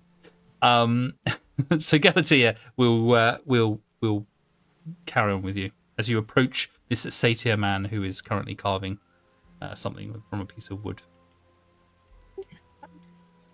Hi. Your sign. The mill. Are you from the mill? Do you work there? Sorry. Yeah, I'm from the mill, yes. What can I help you with today, my dear? Hi. Have you happened to see like a big, very big, like bear creature at this? He puts his knife down into the table and puts the thing that he's carving on the ground, and he looks at you and strokes his beard. A large bear, you say? Well, I guess I have probably seen quite a few bears, and I've seen quite a few places of people who have. I'm trying to remember what his accent was. It wasn't that, was it? What was his accent? He was more. I don't know. Can't remember now what it was. I thought it was more like. because they all started to sound the same at the moment. I'm sure I did something else for his voice, but I can't remember what it is. But accent didn't make sense. I think I did more Scottish, but anyway, he said, I've seen quite a few bears and things like that in town. The certain other creatures with antlers and stuff, but not the two combined. There are plenty of creatures in the forest that I wouldn't go near, but not that unless you're talking about the attack that happened at the Aristia State a few days ago or weeks ago. Oh, you know, yeah, that. Did you? Were you there? Did you see anything? I didn't see the creature. I'm afraid I've heard descriptions of a beast trying to break its way into their home, but I haven't seen it myself. No. Oh, okay. Why on God's earth are you trying to find it? Yeah, I don't. Yes. Why on God's earth would you want to do that, lass? There's enough creatures in the forest that are a pain in my ass already. Why would you want to go and find that? Unless you plan to kill it, and by the looks of you, you're probably break you like a matchstick. Yeah. Not to be rude or anything, I'm just concerned about your own welfare, of course. No, that's probably true. I've got some friends, but I'm glad to hear it. I will gesture to the others. Okay, he looks across and sees a group of people milling about. I didn't think I'd seen them before. One of your troop came and asked me about some of these things that I'm selling, but I haven't had a chance to speak to any of the others. Yeah, it's been one of those days, you know. There's a lot happening. Did you happen to see another group before us about a week ago? Let me think. I mean, we get quite a few different people coming through this place on a regular basis. I don't keep track of all of them, but I'm usually up at the mill. But yeah, I've seen a few different people milling around here. That Kingu over there, she's new. She's only been here a short time herself, and she's stuck around. The other ones have moved on somewhere else, I believe. Yeah, that group. Did you talk to any of them? Do you know where they went? No, like I say, I might have, if they were here when the market was on, I might have sold one of them a puzzle box or something like that, but I never really talked to these people. Only if they're interested in helping out with the U-mill. Yeah, the mill, which direction is it? It's north? No, the mill is over to the west of town. Oh, okay. Yeah, you probably haven't gone over that way because it's reasonably dilapidated now, I'm afraid, because of we haven't been able to use it because of those damn dryads. But I'm trying it, as you can see, to raise some money, so I'd be able to raise some favors to be able to get it reinstated again. To be honest, the main problem we've got is these dryads. If we could get rid of those dryads, then we'd be able to reopen the U-mill and get things working again. Yeah, I mean, do you, so they seem to sort of just be a little scared, I would assume. Do you know if anyone's talked to them? To the dryads? Yeah. No, as I say, they're a pain in my ass. They live in the woods, I can understand, and they wouldn't want their homes to be destroyed by us cutting down trees. I can understand that. I wouldn't want someone coming down and knocking down my house. But they don't own the whole bloody forest. We've got to have some wood for ourselves. They want to keep the whole thing. That's can't do that. Can't name every single tree in the forest. So they've been coming in and scaring off my my lads and lasses who work for me. and scaring them off, stopping them from going to work, and so the mill's fallen into disrepair. But nothing's being built. We can't expand the buildings here. We can't repair the buildings here as well. So until we get rid of them or tell them to leave us alone, we can't do anything about it. But we've people that tried to go in there and speak to them before, but they don't listen. They just claim that we're on their land and that the trees are all theirs. Yeah. Okay. Well. I don't suppose your group would be interested in going and moving them on. I mean, we might be going in there anyway. So if we come across any, maybe we can try and work something out. Aye, if you think you can persuade them to leave us alone, then that's one thing. But to tell you, you'll have a job on your hands. They're not the kindest of creatures, even though they look cute. Yeah. Okay. Great. If we happened to sort that out, let's say just on the off and the very off chance that we would maybe sort that out, would we be able to maybe call in a favor from some of the people working at the mill? Would they be? Of course, I don't see why not. A favour for a favour. That's the way it works here in the Feywild. Unless you wanted to trade for something more substantial, in the case of a house here, perhaps if the U mill opens again, perhaps we can build you something. If you're tending to stay around here, and to be honest, you don't probably have much choice, seeing as we're cut off from the rest of the Feywild. But I'll leave it in your hands. If you'd rather have a favour, that's fine with me.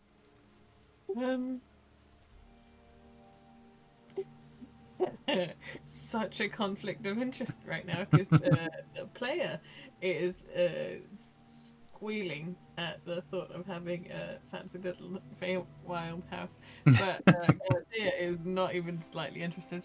Not gonna lie, a Feywild house, I wouldn't mind myself. But my character, Right? I actually have no idea. Oh, I will.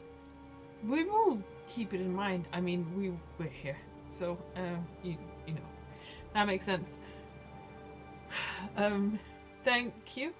Do you have anything maybe that could help us find something, or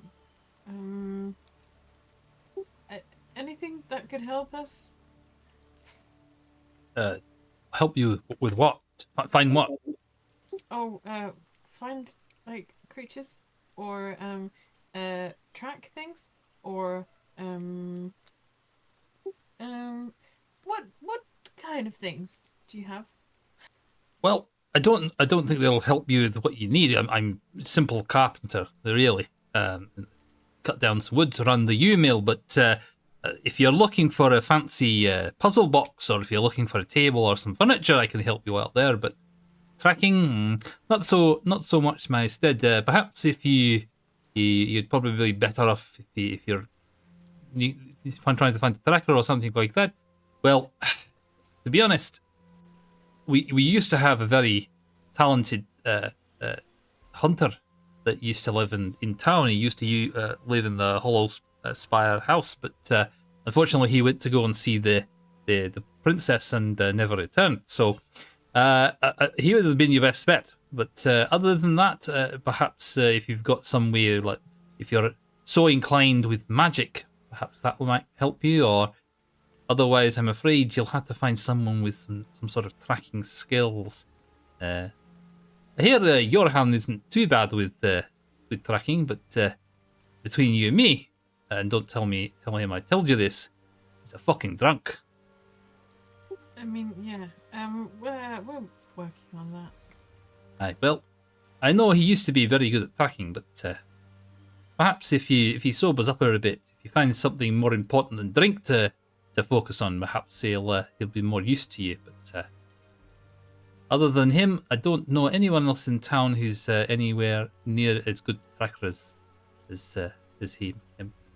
Okay. So, would you? I mean, I've got plenty of little puzzle boxes here. If you're looking for something fancy or something to give as a present, perhaps one of those would be interested in you. Or if you'd like to donate something to help with the restoration of the youth farm, it'd be much appreciated. But if you don't want any of this and you can help somehow with the Dryads, I'd be more than happy to trade something with you later on. Just come back and let me know. Yeah. What kind of things are you looking for to help? What?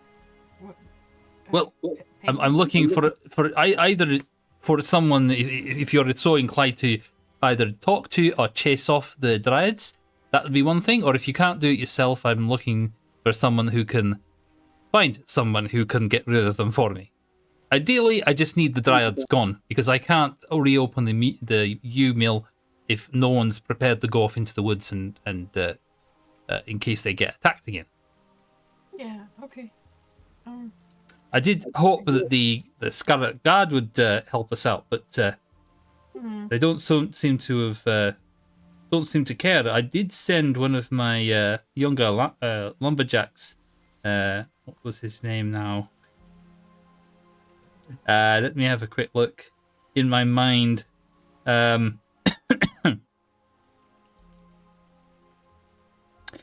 Borin. Borin I sent to the guards. They're holed up in Hollowspire House at the moment because, well, they're sort of taking it over since they've been here, seeing as the previous tenant has never came back from the princess. But I sent Borin there, a few days ago now, but I don't know where he's gone. He's probably forgotten. He's probably somewhere sleeping off a hangover. I don't know, but... Yeah. Does he have a grandmother near? Aye, yes, yeah, old Orwin Wob. Yeah, she lives sort of one of the houses back there to the south. Okay. I'll put that on the list. So that's what I've heard of Lauren. We'll keep a lookout.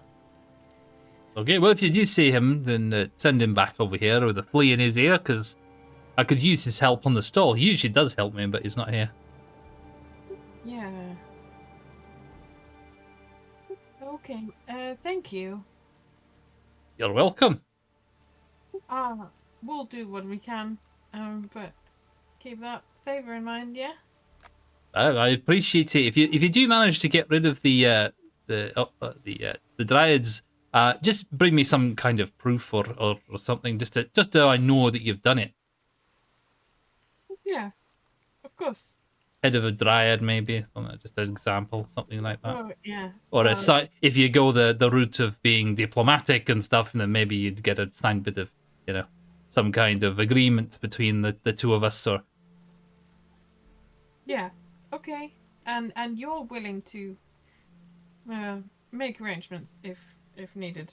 I'm willing to talk, to discuss it. I'm not a violent man by nature, but they've got to be so frustrated at the moment because they won't let us do our job that I don't know how else to stop them from attacking my men. Yeah, but if they're willing to have a discussion and reasonably talk about it and let us cut some of the trees down, that would be fine. But if they want us to not touch a single one, and that's our job, that's what we do. Okay.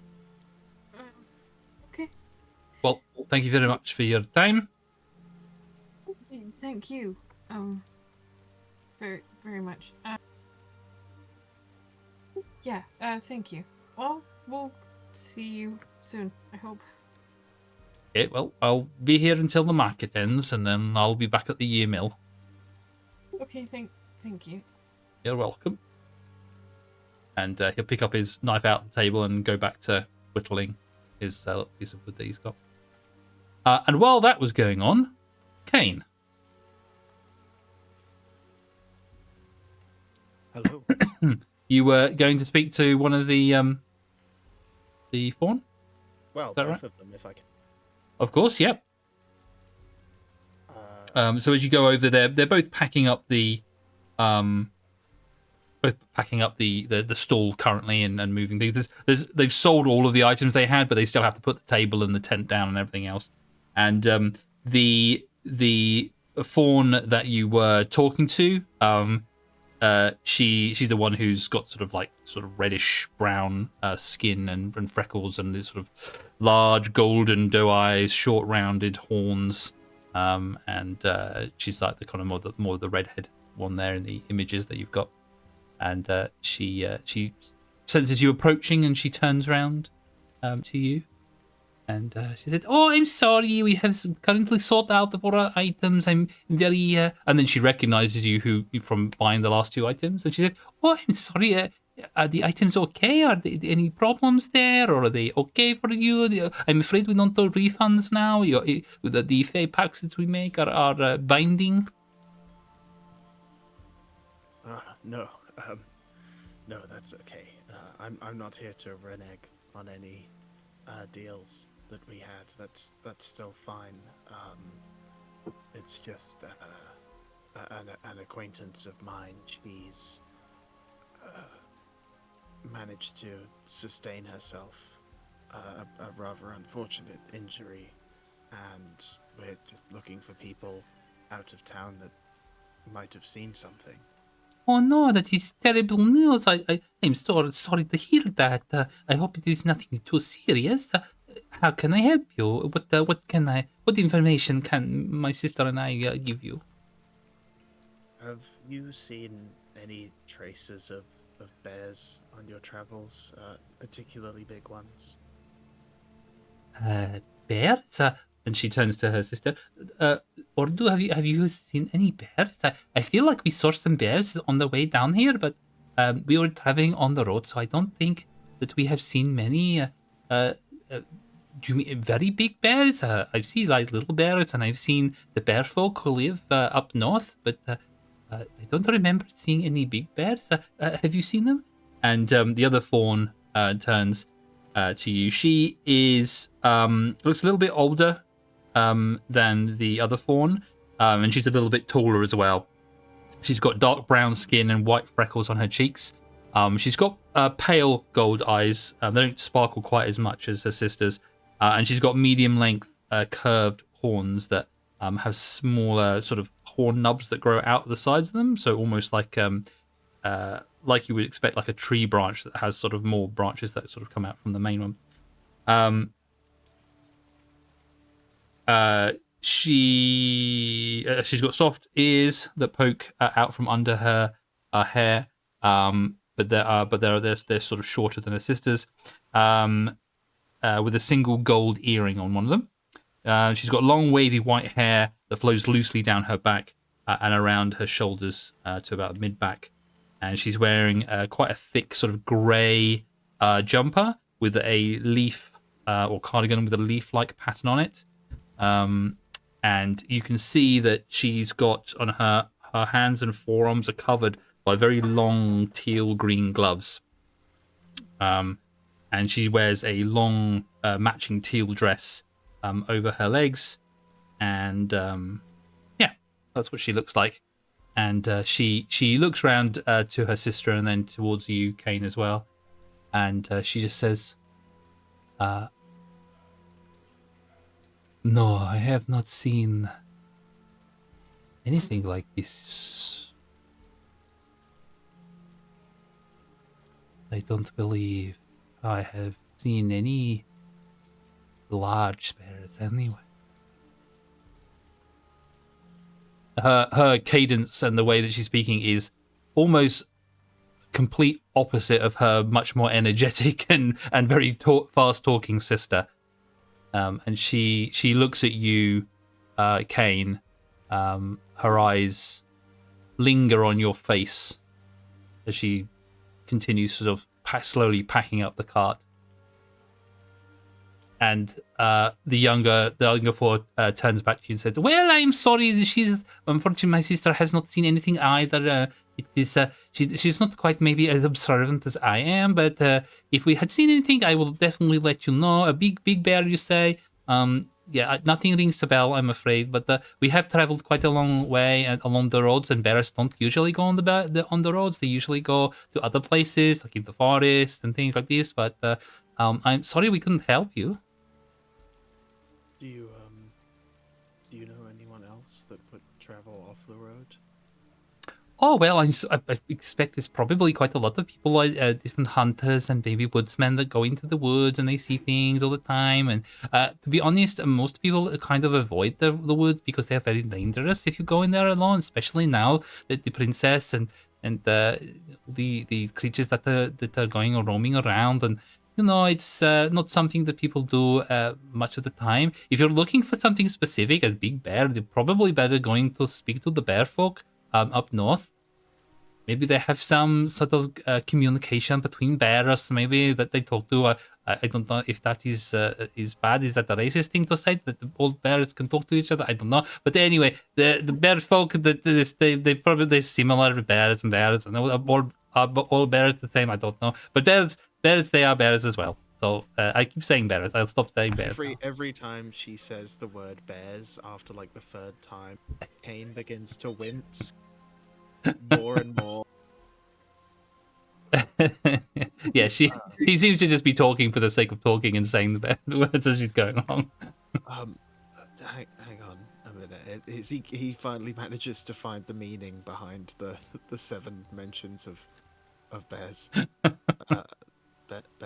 Bear people? Yes, the bear people who live here. They are kind of like you and I. They're kind of like more people than bear people. So they live to the north, and they kind of keep to themselves. They're a little bit I suppose like maybe more tribal, and I don't know too much about them, except that they use I think they use magic as well, but we're not going to really run into them very much when we go back with some forests from our home. So yeah, they perhaps they may know more about more bears. Okay, I wasn't aware of these bear people, but that's better than any lead we've had so far. So give me an intelligence check, please. Oh, why? Of all the skills, he's not very smart. Okay, that's fine. With your rolls, it doesn't seem to. Oh, a 17. That's pretty smart. That's why I was saving up all those bad rolls for brain blast. So as she's saying bears and keeps saying the word bears, and you sort of begin to understand about bear folk, they're different than normal bears. You then suddenly realize that when you first arrived in the Feywild, you found the body of a bear person, a bear that was wearing a hat and had a cloak and a bag, that had been killed by some ghoulish creatures when you first arrived. Okay. I don't tell them that information. No. Myself, but that will. Yeah, it reminds you of bear people, and then they're like, "Oh yes, we saw a bear, a humanoid-ish bear-looking thing when we first got here." Okay, I'll end my conversation with them there. I think this is the most use I'm gonna get out of these two.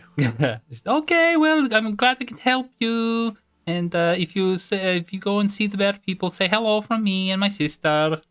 And maybe we'll see you in the future if you come to. Have you ever been to High Henkel? I've only ever been here. Oh, okay. Well, if you come to High Henkel, we sometimes we have a shop there, and maybe if we have time, we can make some more toys and worry totems. If you need anything else, just come and say hi. Won't I see you a little sooner than that? He says, sort of mindlessly fiddling with the wooden cube. I see what you mean. It's funny you see me there. Well, you might not even see me in your dream. I might just be there in the corner and just sort of looking in on what you're doing. But you know what? If I am aware of you, I will say hi in your dream, and I try not to scare you or freak you out or anything like this, because obviously sometimes it is a bit unnerving having somebody else in your dream, in your brain, fiddling around with things. But I'm sure I obviously wouldn't do anything crazy like that. It just be like, just examining, or just there to, to could kind of see and look and not do anything untoward, obviously. Kane, look, he completely rebuffs her good mood when she says about how she might scare him, and he says very, very sullen tone, actually, it would be nice to see a fresh face in my dreams. Oh, then I'll say hey to you then. I won't worry about that then. Oh, perfect. Oh, well, I hope you have a lovely dream, and then we can both enjoy it together then. That would make a nice change, he says as he walks off. Okay, well, bye then. And then she gets back to fixing the wagon that she's got there with the things, and her sister and her slowly pack everything away. I love her. I love her. Okay, so you return to the group, Galatea. Are you returning to the group, or are you going somewhere else? No, I need to talk to this last person. But I need to check up. Actually, if Kane is back, I'm gonna just walk back to Kane and take his sleeve again and just walk off. Cool. Any of you, anyone else wanting to do anything while these conversations are happening?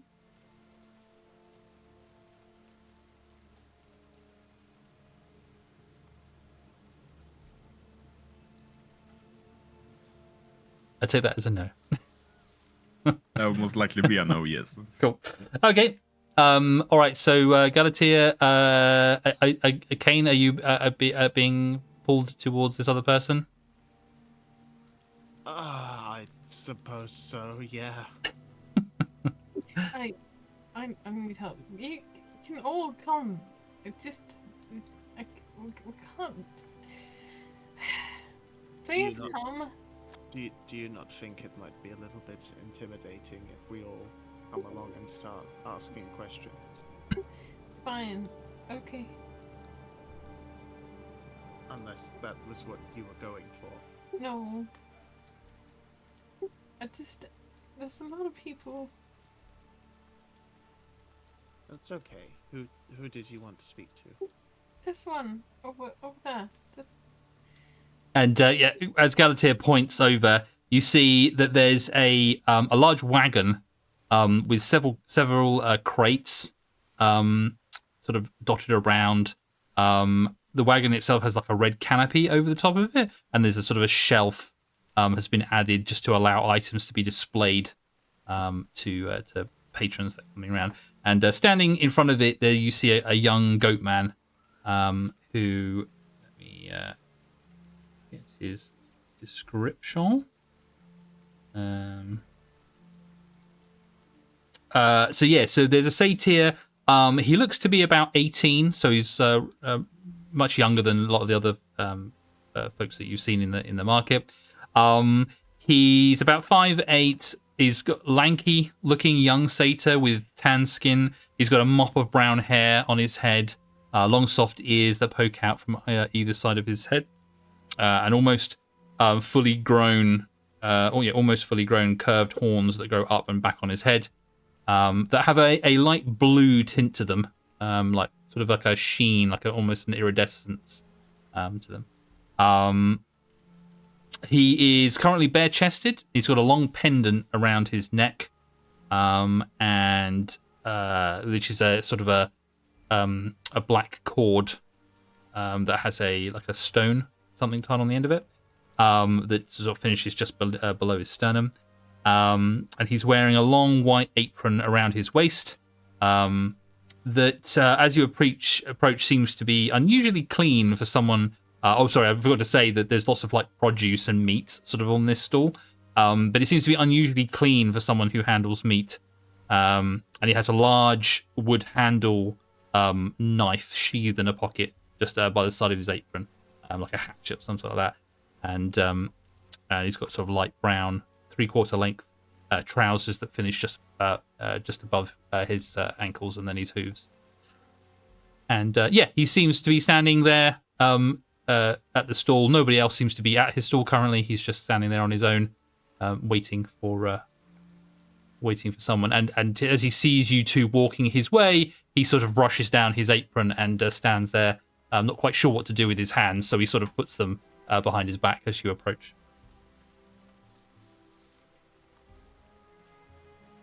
Hi.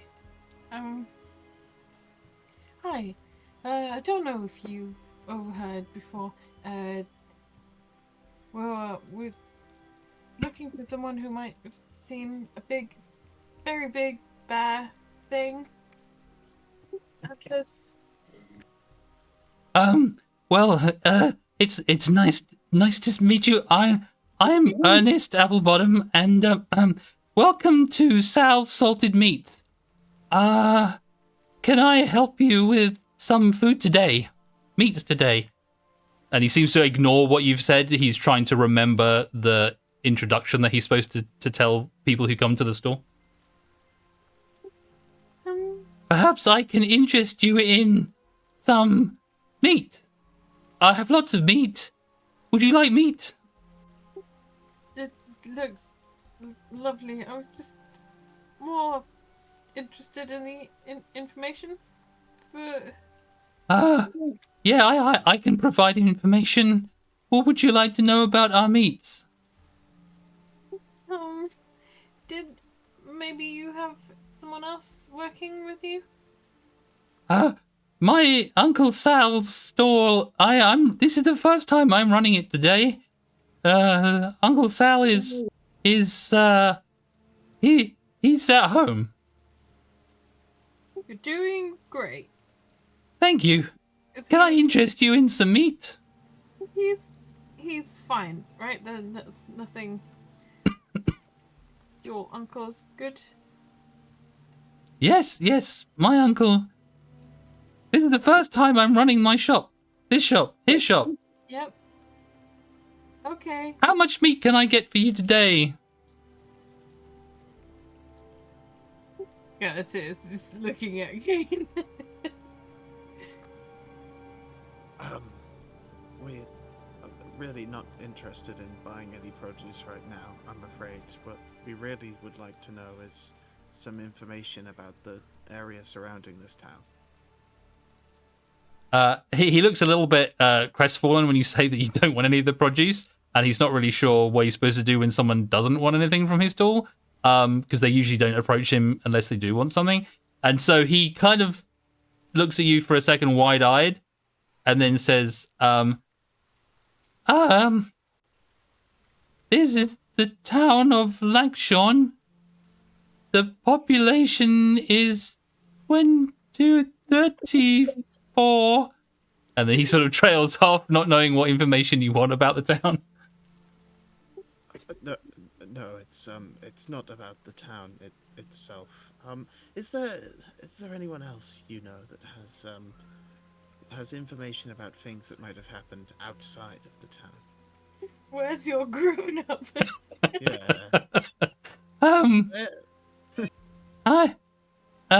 Outside the town. I don't go outside the town. My uncle won't let me. But I know that Mr. He's trying to think of his name. Where is the name? Where is the fucking name? I wish I put this all in one document. It'd be much easier. And he points over to the satyr sitting behind him. I know Mr. Norrell is always in the mill and goes into the forest. Quite a lot, too. He's probably the best person to know about outside the town. Or maybe one of the guards. And he points to a guard off to the right. Good. Thank you. That's really very kind. Yeah, you're very welcome. Please come again. How much meat would you like? You know, we might need some. I was. Sorry. No, it's fine. It's fine. Do you have like dried meats for traveling?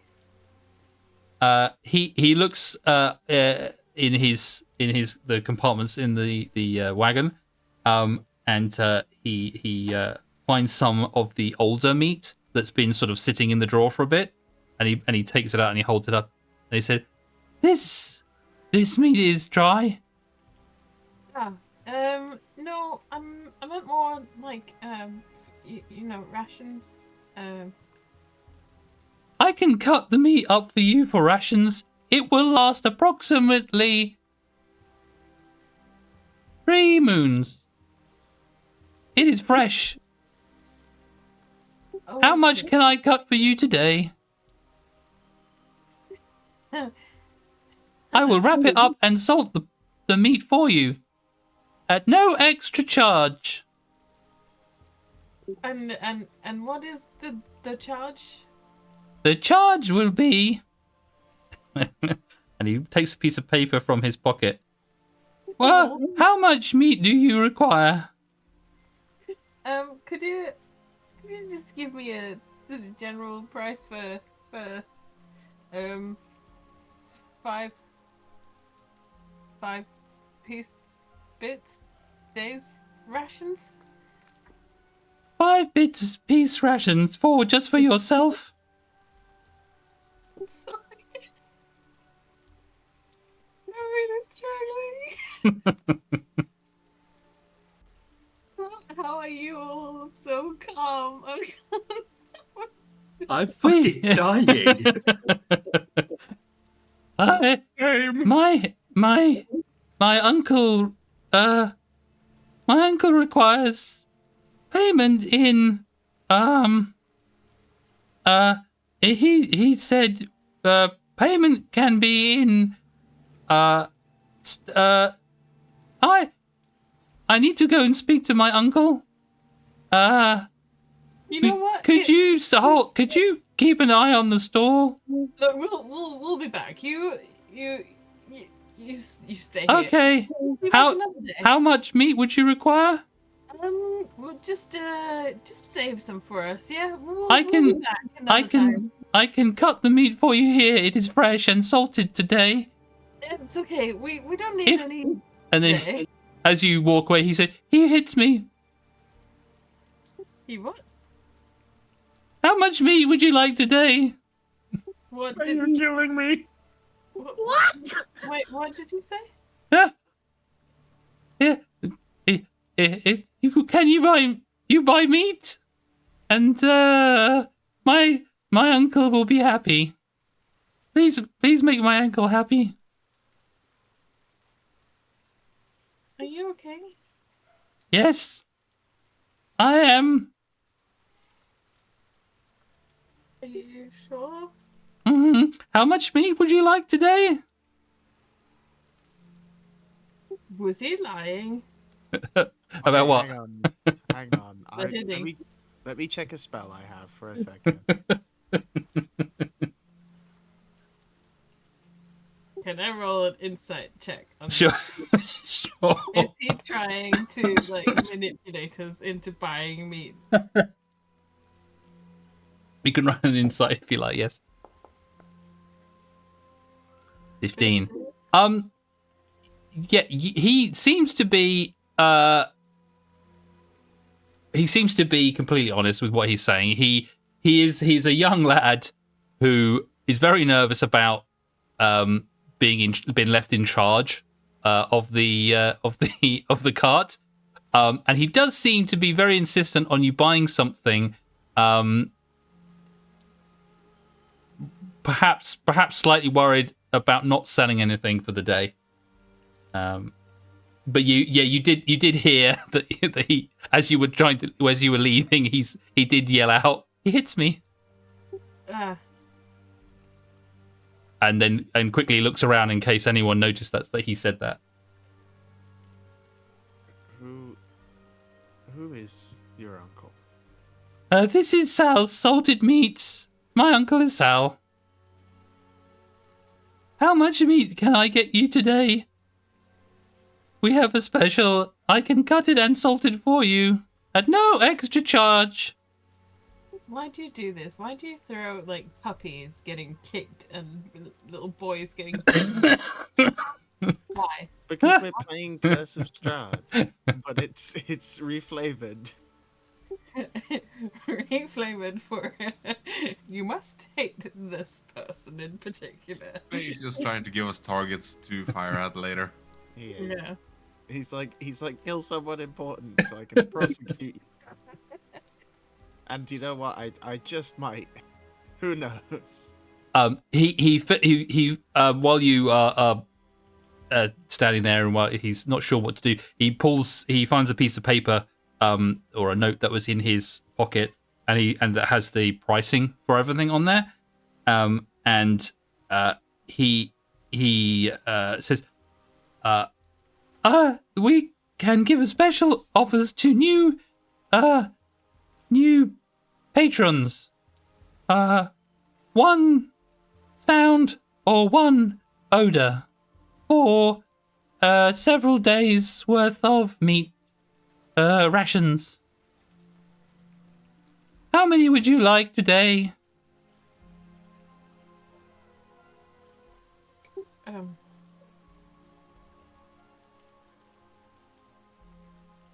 I can cut it here fresh for you. And he taps the large cleaver that he has on his belt.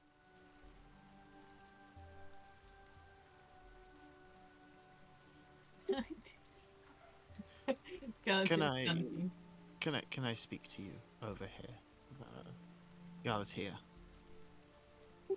Yeah. Do you walk away from the stand? Yeah. So as you slowly start moving away, you just hear him say, "He hits me."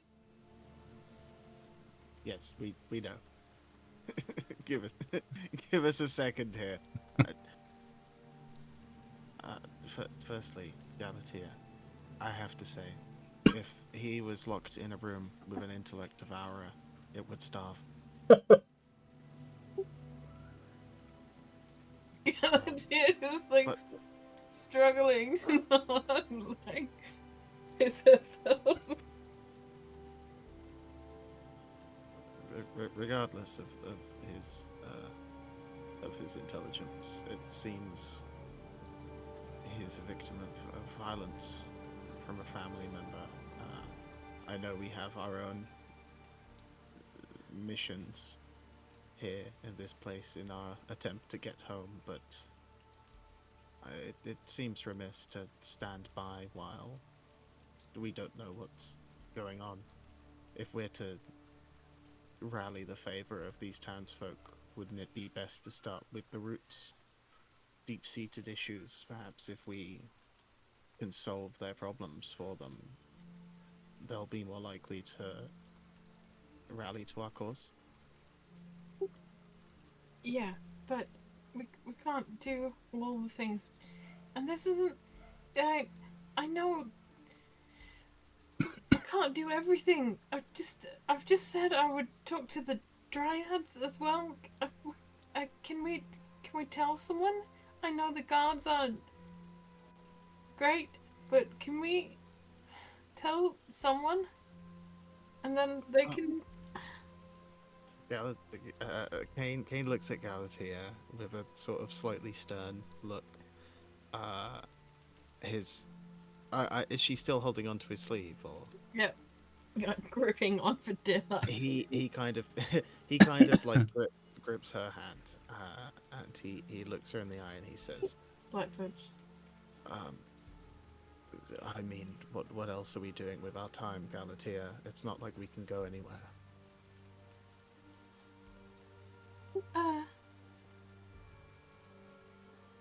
Okay. Let's at least try to figure out what the situation is here. We can talk to the others, see what they think, but with so much turmoil in the town already, I don't see them turning to help us before we've helped them. I mean, that boy seems to know his way around a cleaver, at least. He he might not be the sharpest carving knife in the kitchen drawer, but he certainly seems to know his way around that thing on his belt. Perhaps if we start with someone like that and work our way out with the other townsfolk, such as speaking to the dryads and performing the few small tasks that they need of us, they'll be more likely to help us against this supposed, for lack of a better word, evil princess. I know, but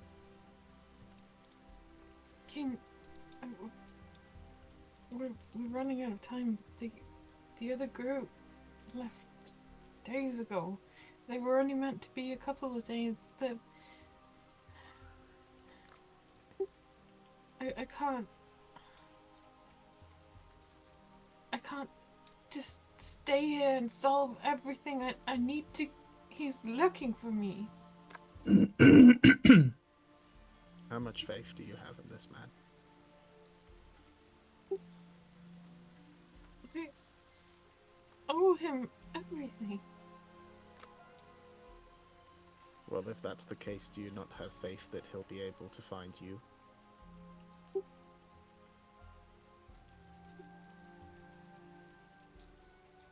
But I'm here. I understand that. We have to play with the cards we're dealt. And by the sounds of things, leaving this town right now as it is akin to suicide. The dangers out there, we've seen them firsthand. We barely survived our little jaunt through the bracken. Yeah, okay. I'm not saying I'm not sympathetic to your own personal missions. I want you to find this person as much as I want anything. But right now, we have to focus on the tools we have at our disposal. Maybe if we can get the townsfolk on our side, they'll help us, perhaps with something like a wagon, or even some form of escort through here. Yeah, okay. Okay. But can we hurry? Kane thinks for a moment. He kind of looks off to one side. How good would you say Galatea is at reading people? Shit at it. Okay. So it might not be so apparent to them, but Kane is reluctant to leave this town, seemingly. But he knows that he needs to. Can I roll for it? That's up to Faye. What are you rolling for? Sorry. To see if I can tell what he's, if he's reluctant.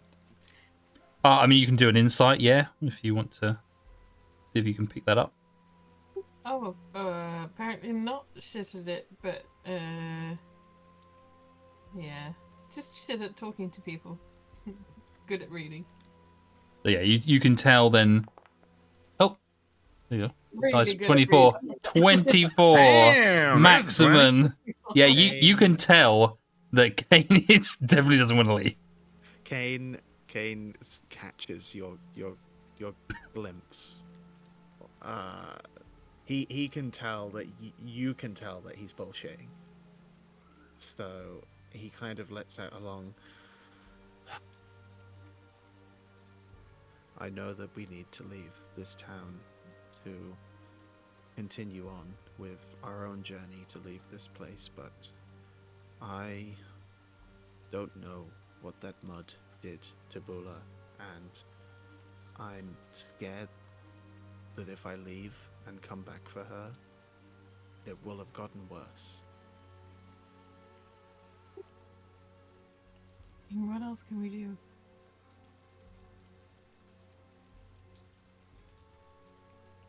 There's no one here who can help.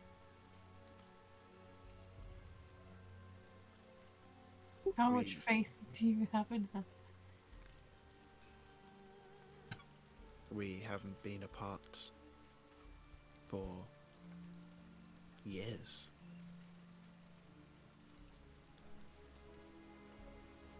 She is something akin to a moral foil to me. I have a tendency in my pursuit of true balance from Argental to not always make the decision that some would see as the kindest. Bula had the tendency to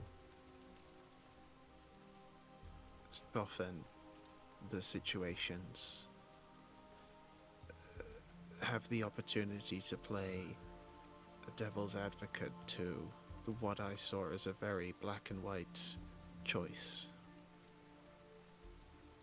It's going to be difficult for me to remain kind without her.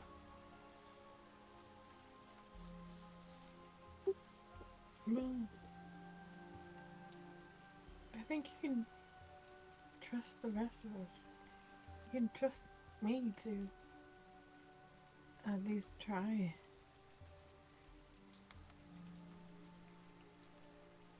But you have to...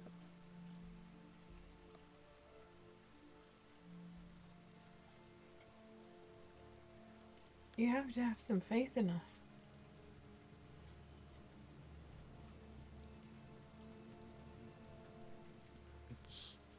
It's been a long time since I put my trust in someone.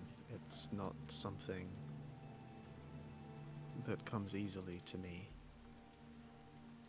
But when it comes to this place, it seems people that are willing to help you for free are few and far between, and I am thankful to have the rest of you with us.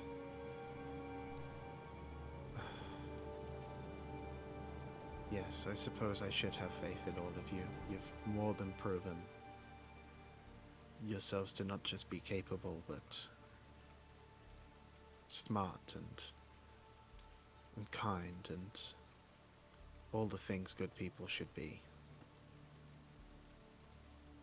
Yes, as much as it pains me, I suppose Bula will only deteriorate further if I stay here and wallow. I should try and find something to help her.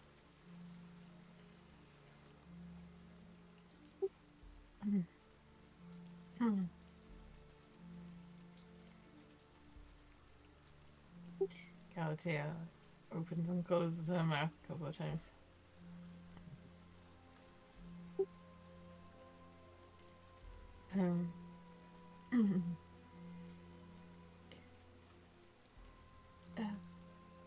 Eddie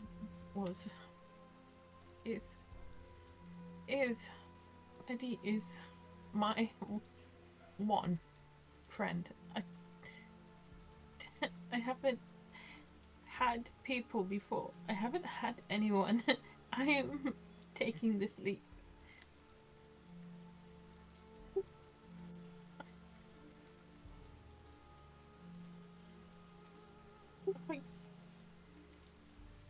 I trust you.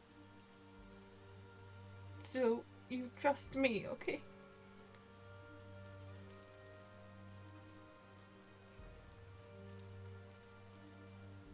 Kane holds out his hand towards Galatea and cracks one of his incredibly rare smiles that cuts through his otherwise dour expression. Okay. I suppose there's no harm in putting trust in you.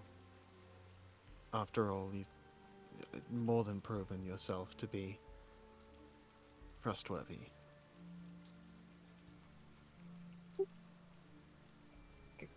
Galatea is like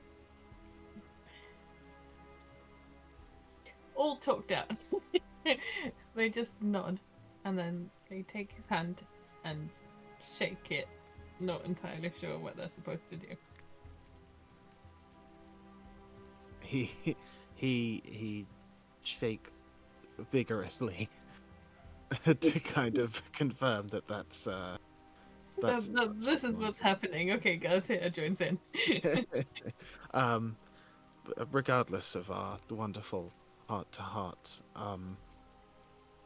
do you think it's worth trying to help this boy so that we might be able to find Eddie a little quicker with some help?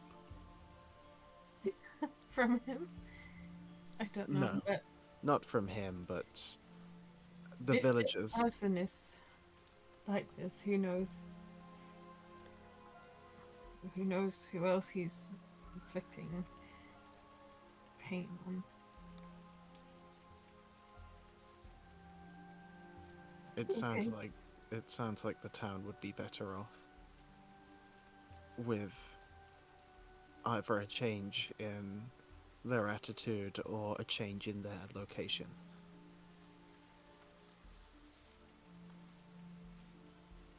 Yeah. Okay. Alright, let's try and find who this Sal fellow is before we go and have a parley with these dryads. Okay. Um. Don't.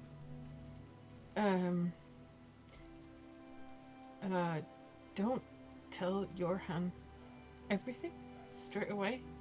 I think he will just run off. I am so scared. He will just run in there on his own. We need him. Agreed. He's been through too much recently. Far too much. Enough to break a man. I would hate to see him run off on a fool's errand and get himself hurt too, especially when his sister needs him. So this is a lead for now, okay? But we can tell him just later. For now, I owe him a drink. Yeah, about that, I think we should try and avoid getting him too many drinks. The guy behind me over there, he said that Johan is a really good tracker. Well, was, but you know the drinking. You saw him back there.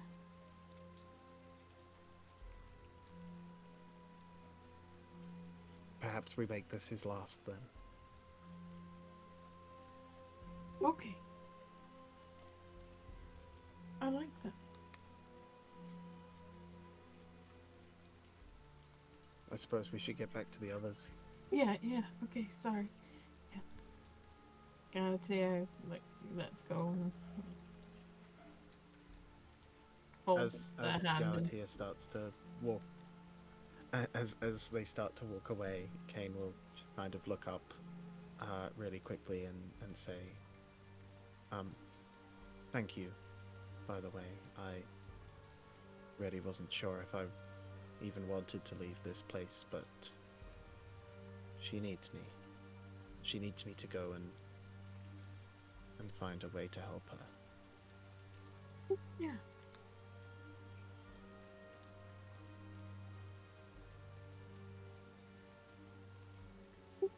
Galatea will just walk off, looking thoughtful. Okay. And you guys rejoin the group.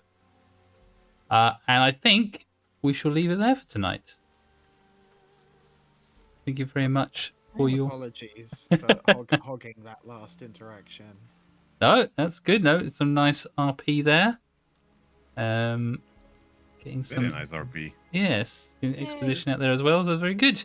And It's been really nice tonight. Everyone's sharing stuff. very, very good. Lots of good RP. So yes, well, we have covered quite a few things. There are more questions probably than answers to various things. More twisting and turning of information and some leads, perhaps, and some more information about some characters in the town for you to ponder as well. However, Do them all. and that poor Fawn boy, just I also have the feeling that the moment we find one answers, there is at least 5 new questions. possibly, yes. Yeah. This town is full of sexy people and dicks. Yes. Well, And Dommy Sims for all of them. Why not both?